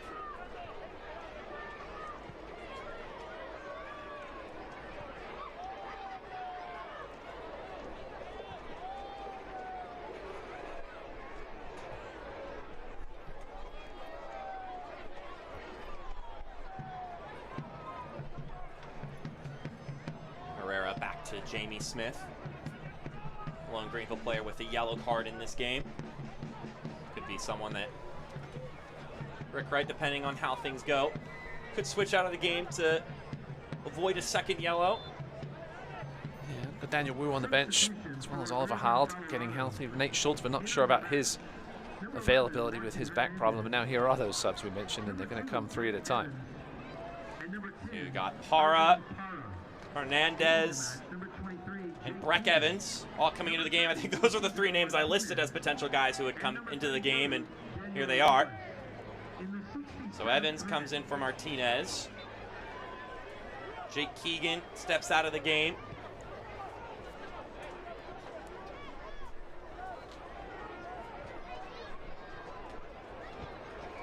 Mentioned Trevor Alman earlier. Got his 3rd goal of the season tonight in the 5th minute for Sac Republic at Colorado Springs. Up 2-0 there. Garner able to fall on top of this one. Jared Mazzola not starting between the pipes, former Greenville man for Sacramento.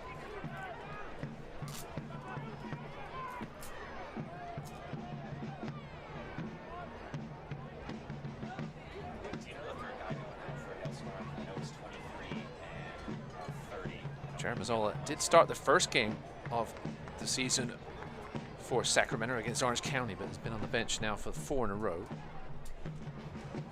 So just to recap, Danny Robles, Jake Keegan, and Chelo Martinez subbing out for Para, Hernandez, and Breck Evans.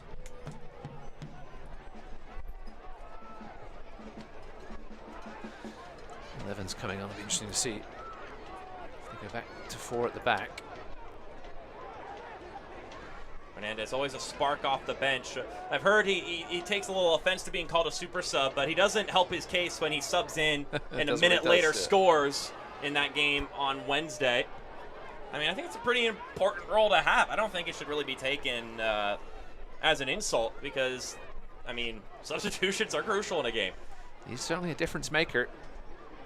Certainly, he's an energy guy, right? One of those guys you want off the bench to try and change a game, especially in a situation like this.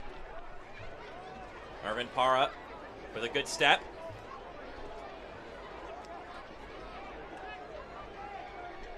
Here is Hernandez. Greenville's done a good job tonight of not allowing any dangerous free kicks inside the final third for Northern Colorado. Irvin Para can strike them on the ground for now. That curling ball will bend out of play. Searching for Lucky Oprah.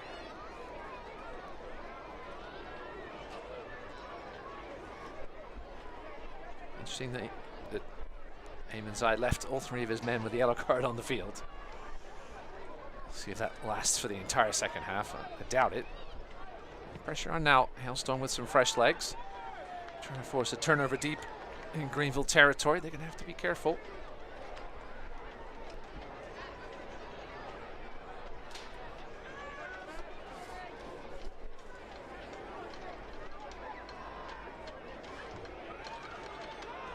Rendon over to Hernandez. Plays this up. Searching for Horde. Smith is able to walk that one out. And it'll be a Greenville goal kick. Smith pleading for a foul, won't get it. That was a good play by Jamie Smith with shielding off the big man. Taking precious seconds off the clock as you tick into the final 20. No easy games in League One. That's what Rick Wright said earlier this week. Mentioned that his side have had some really tough matchups, though.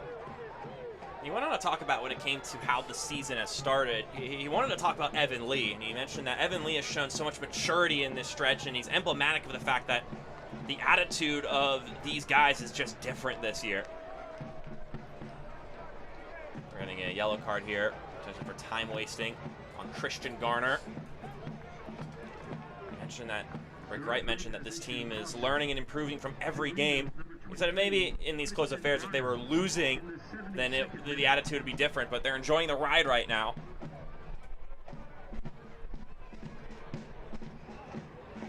He did mention that he'll be curious to see how this team responds when they face their first loss. That's always a very important part about. They obviously found themselves in battles with Knoxville and Lexington in those 2 games, and Rick was very proud about how his team responded in both those 2 contests. Some adversity. Some adversity here for the Hailstorm. Noah Powder in the corner. Trying to win a corner. We'll get a throw in instead. Now Irvin Para will toss this one in.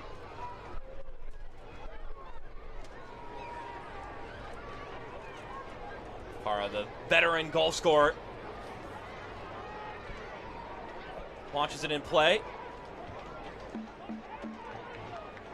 Bit of an indecisive situation. Ball floats up again, headed away by McKinnon. And it's going to be a foul here. Irvin Parr got absolutely clattered into, I think it was Ben Zakowski, after he delivered that cross.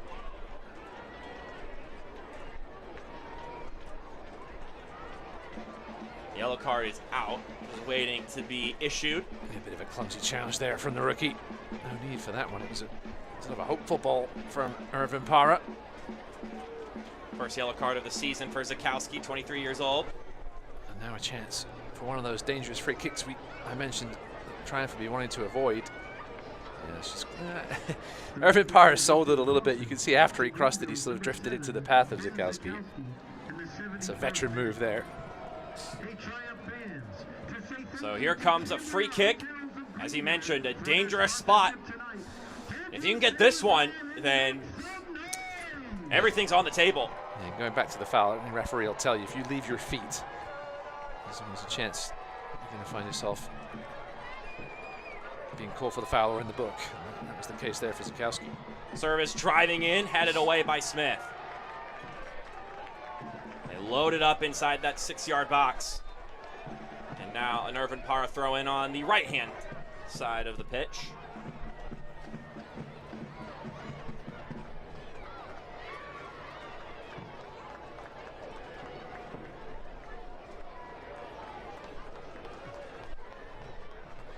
Looks like a substitution. Tyler Polak comes out. And Pascal Corvino, who started the last 2 games, will come in. These substitutions brought to you by Spinks. Looks like it'll be 2 substitutions because Ben Zakowski will also exit the game. Oliver Hald will come in. So, 3 more Oliver Hald for Tyler Polak positionally, and then Pascal Corvino for Zakowski as his throw-in gets lofted in. And Scarlett will knock it away. That's the yellow card. It's as blatant as one as you'll ever see. A smart one, though. Stop the break. Zion Scarlett down. Mikey Hernandez with the card. That'll be his first yellow of the season. Not sure what he's complaining about. Professional foul from Hernandez here. He knew he was in trouble and took him down. Californian in his 3rd year gets the yellow card, brought to you by GSP Airport. Former Chattanooga man. Chattanooga could probably use him right now. A couple of key injuries for them this week. Johnny Philippe out for the season. Renteria as well. Yeah, those are tough. That's tough news. Especially this early. So Oliver Hald will slot in at that left centre back spot. Unless they decide to go forward at the back, we'll keep an eye on it. Here's Oliver Hald. And he got a hand on that ball. And he might get booked for it too. Cards flying. There's a silly one from Hald.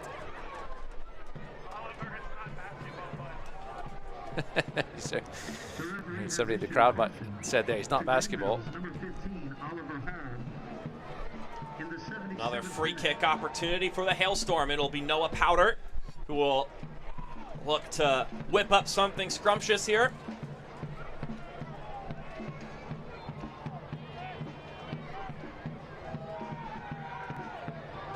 That one a bit too high for any target, but on the bright side for the Hailstorm, it's a corner kick now. Yeah, Garner made a bit of a mess of that. I'm not sure if he didn't get the communication he wanted from his defenders. There was nobody behind him. That ball was just going to go out of play. We'll see if it ends up hurting them. The Hailstorm do something from this vantage point. Hernandez. Headed on by Rendon, but nothing too dangerous about that one. eFootball 2024 is here. Live your dream, rep your team, and play as your favorite USL Championship club. eFootball is free to play. Download now.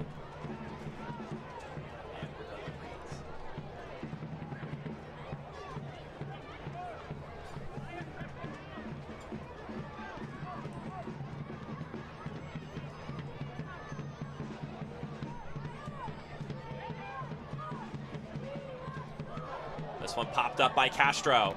Castro has McKinnon. One-on-one. Back over to Leo Castro.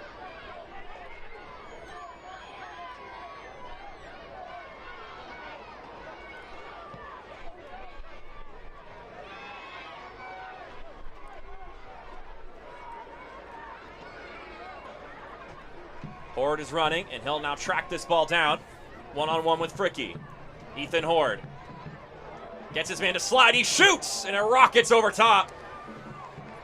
So hesitation move there by Horde.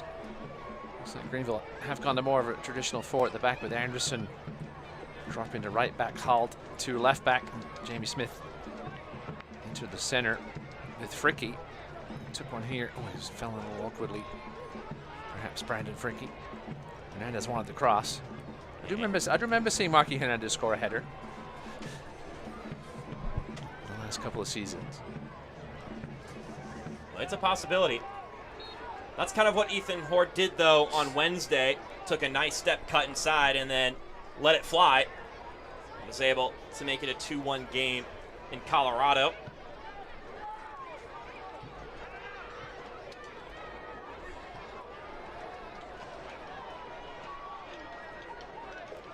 At this point in time, Greenville will be doing everything they can to run out more and more of this clock.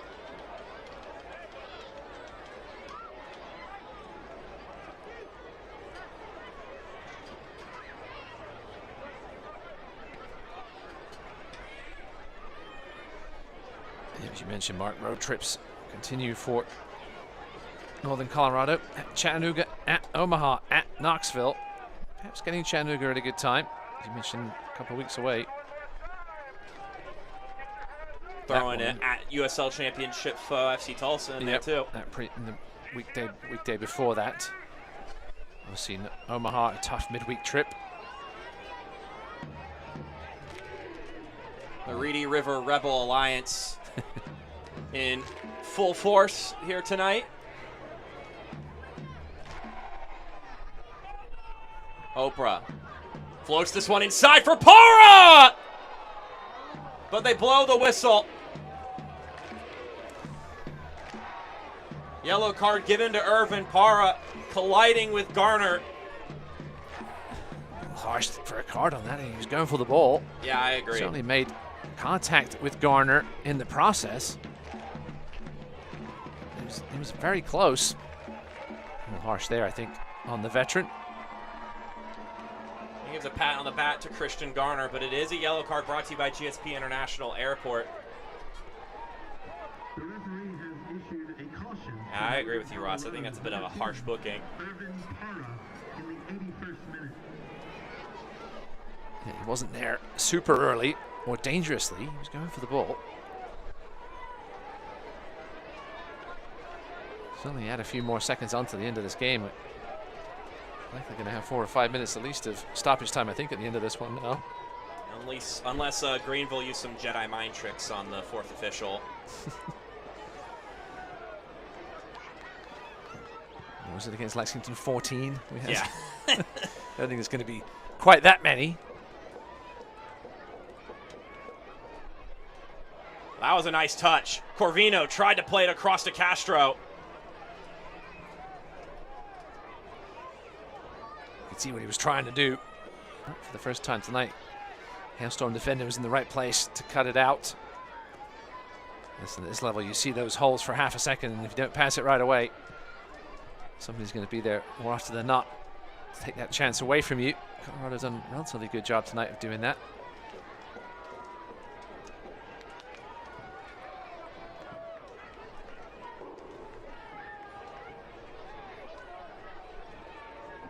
Rendon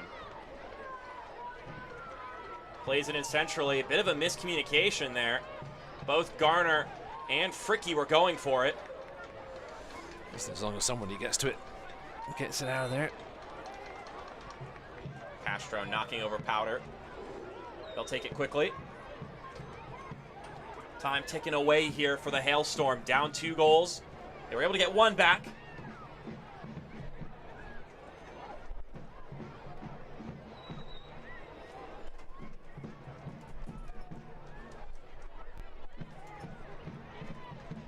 Trevino with the man tracking behind him. Lucky Oprah doing well to hustle there. Para sends it to the left. Hernandez. Now Powder with a sifting ball inside. Para heads it down. Garner is able to knock it away. That was a lovely teasing ball. Para, good contact with his head. Garner didn't have to do a lot, but that was a difficult save. Those headers into the ground. Got another substitution here. Hassan Gabo coming in for Leo Castro, which the intentions made clear here. Defender for striker. This substitution brought to you by Spinks. It'll also be our adjustment of the match presented by Upstate Spine and Sport. It's no longer time to fish for goals, Ross. It's time to bunker in and hold on to the lead they've got. We'll see where Gabo slots in. Header floating over top the crossbar.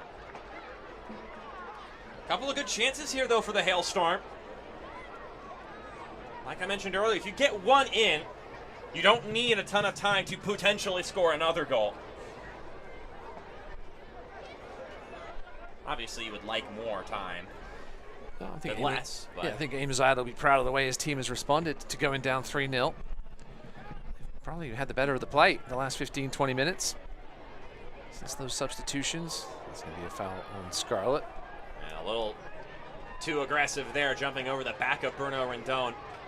Looks like Gabo going to slot into right midfield, just provide some fresh legs.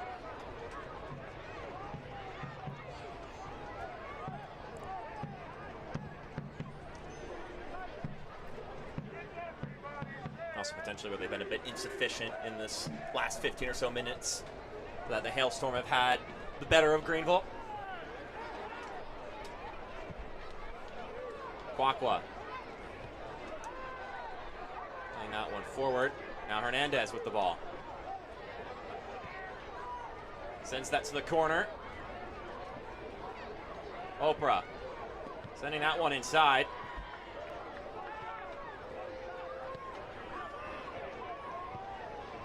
Once again, sending to the corner for Oprah.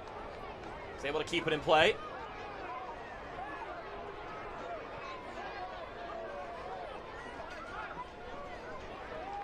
Now deflect out for a Greenville throw, which means the Triumph can chisel away some of this time here. It was a good defensive header by Liam McKinnon in the end, tracking back, helping out. Going the 90 here. Long clearance will send this one down the pitch.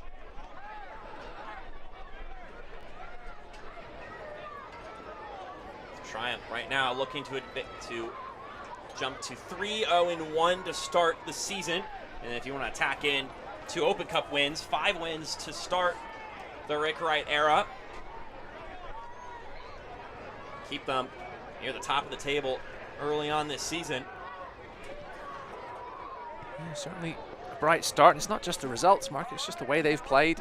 As you mentioned earlier, with confidence. Knocking it about a little more. Rick Wright said he wanted to get a little younger, a little quicker in the middle. They did that. Of course, until you see it on the pitch, it's just a matter of talking, right?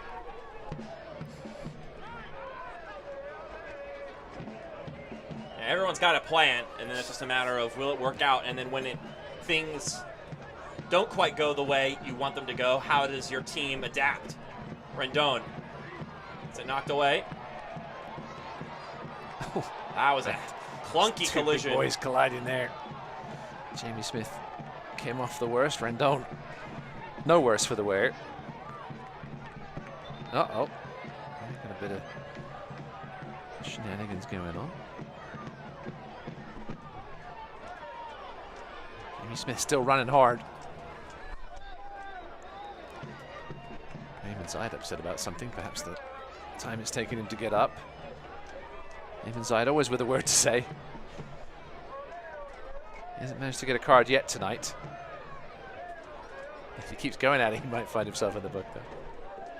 Rick Wright got his first yellow in I think he said, did he say his career? Second. Second. He said he got none as a player, and he's gotten amazing. 2 as a coach.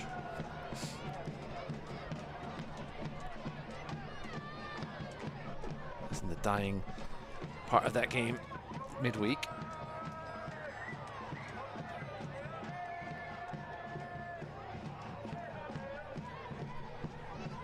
Oprah. With Gabo in front of him. Lofts it forward for Para. He gets his body on it.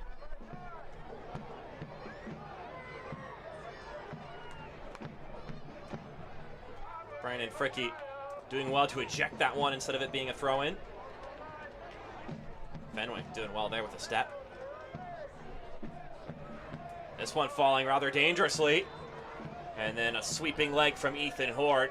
Trips over Fricky, and it'll be a free kick for the Triumph. Yeah, looked for a second like Horde was going to get there first, but Fricky, good positioning, beat the rookie to it.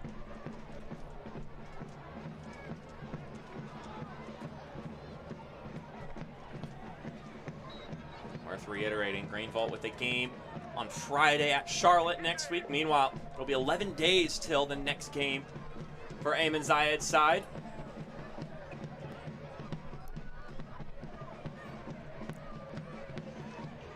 Opera up to Horde. Ethan Horde with a step inside. Taps it back, but Corvino's there first.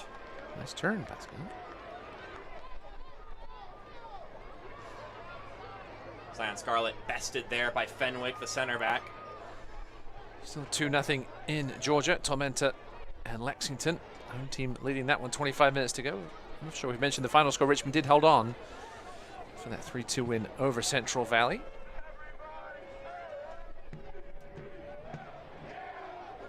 So Richmond Kickers team still without the likes of Emiliano Terzaghi. Waiting for him to get healthy.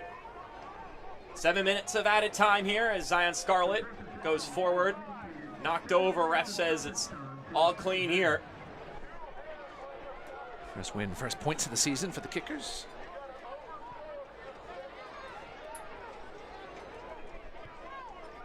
Garcia switching it to Oprah.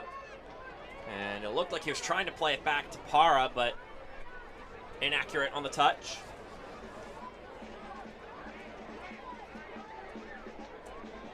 Yeah, still just the 2 shots on target for Northern Colorado.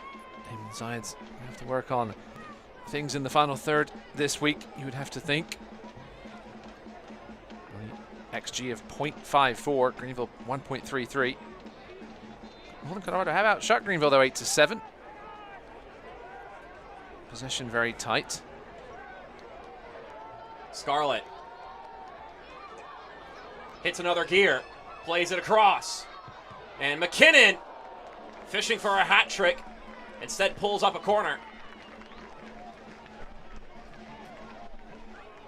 Nice ball by Scarlett. He really didn't have any other option than to switch it to the far side. McKinnon with the first time strike. Did it hit Rendon? I think it might have done on the way through before it got to Delgado.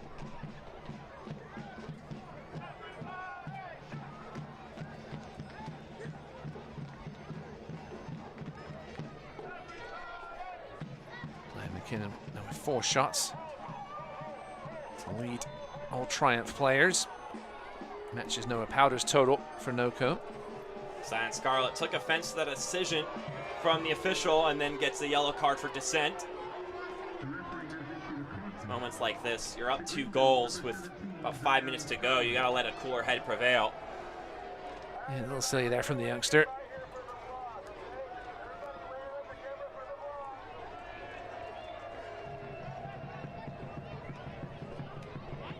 Rendon. The pass to Para, but he let that one get away from him.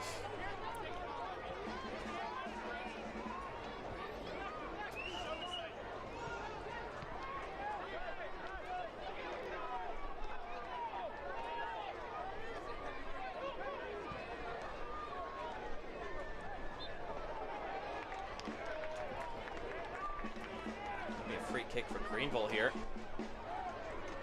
Maybe able to push the ball up the pitch, kill more clock, and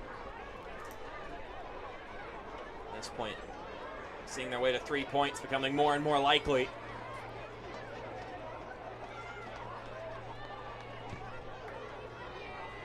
Lofted ball to Gabo in the corner. Corvino collects it.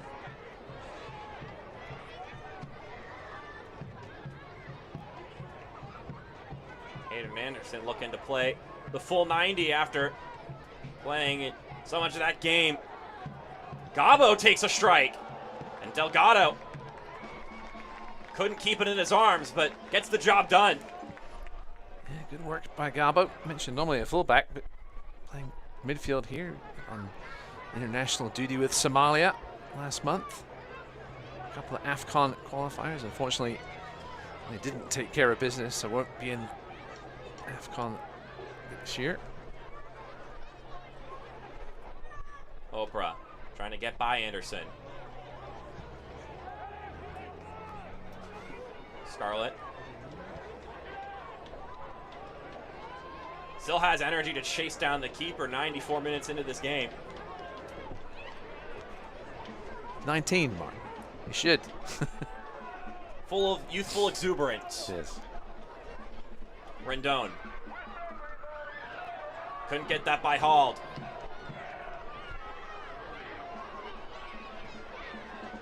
Corvino.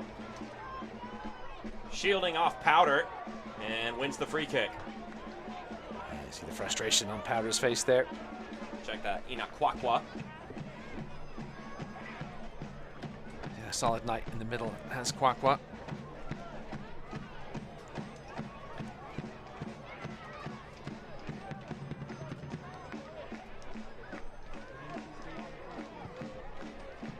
Traditional 6 for Ayman Zayed.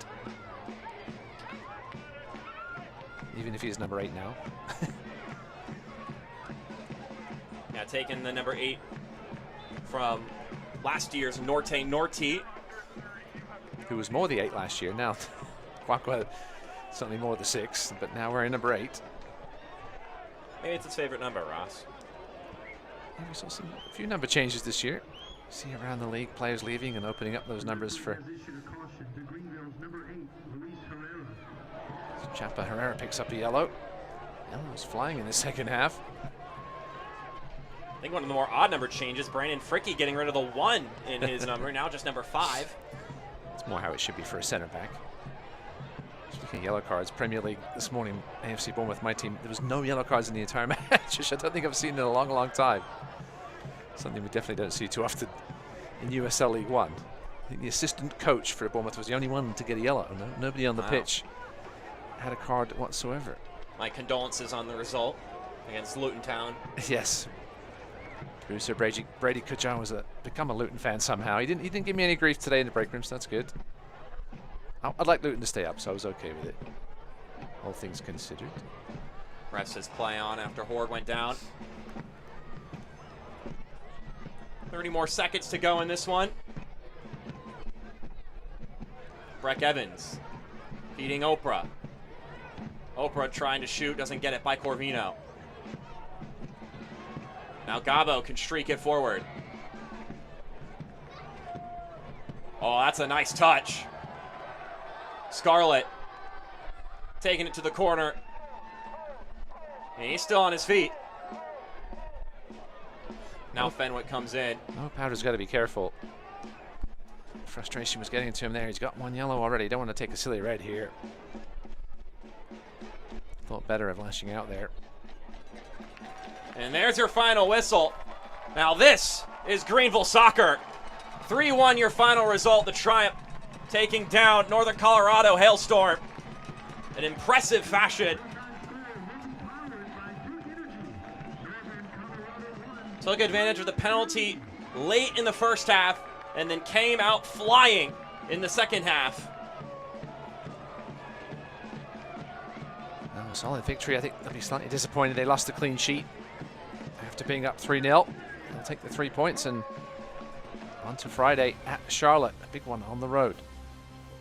With that in mind, we'll step aside briefly. When we come back, we'll go over the full-time highlights and stats. And then we'll send you nice and home after that one here on ESPN+.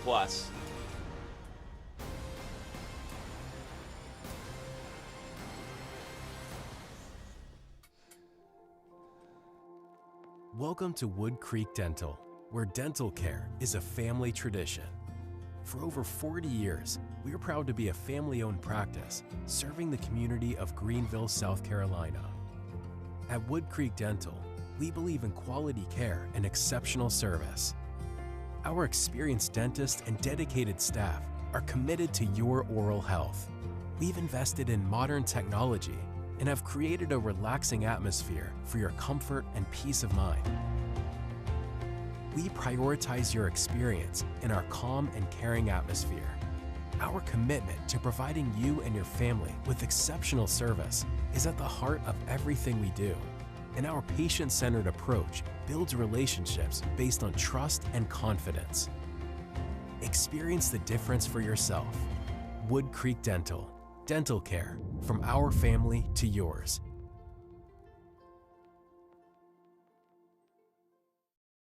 My name is Noble Nessie, and I'm the queen of the Noble Dog Hotel. I'm also an alumni of our Canine Healing Project.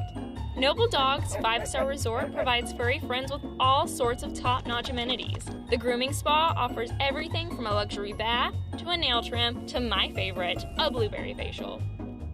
For humans on the go, Noble Dog offers 5-star boarding with 24-hour care, room service, and even a webcam. My humans always book the Pausidential Suite because I sleep better after evening story time. For shorter days, Noble Dog also offers 2-hour, half-day, and full-day daycare passes. And because we value human-canine harmony, Noble Dog offers etiquette training. I would know. I'm a certified therapy dog. All in all, the Noble Dog Hotel is unlike any other. So come on out. We can't wait to meet your furry friend. Cycling was a lifesaver. It really was. You know, when we first talked about the business, I could tell it was more than just a new direction for you. Yeah, it's a full-time passion now. It wasn't the easiest journey, was it? Hanging on for the ride, that's half the fun. Staying ahead of your competition, that's the other half. There's always more ground to cover. Let's find a way.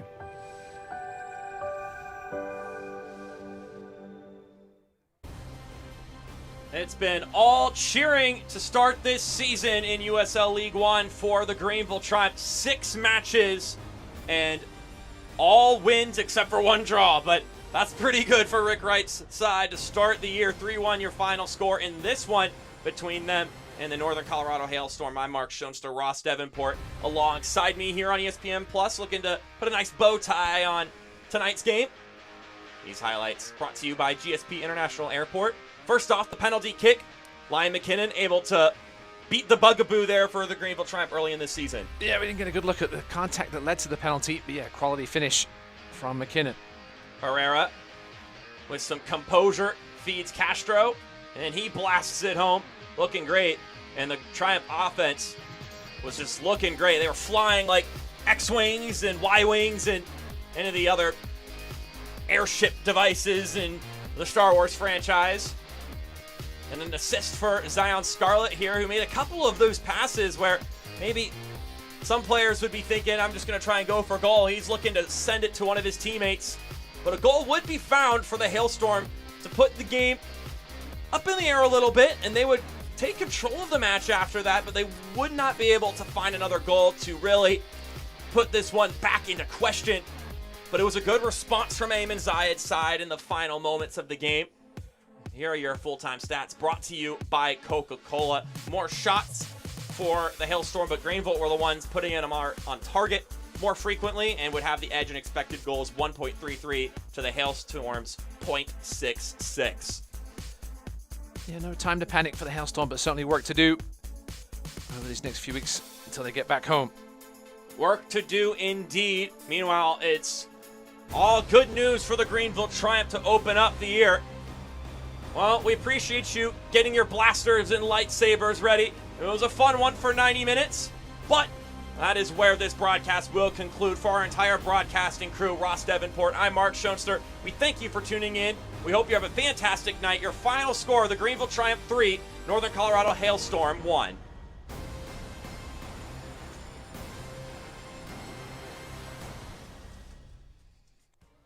This This copyrighted telecast of the United Soccer League League One cannot be Good stuff. retransmitted, rebroadcast, or reproduced without the expressed written consent of the United Soccer League League One.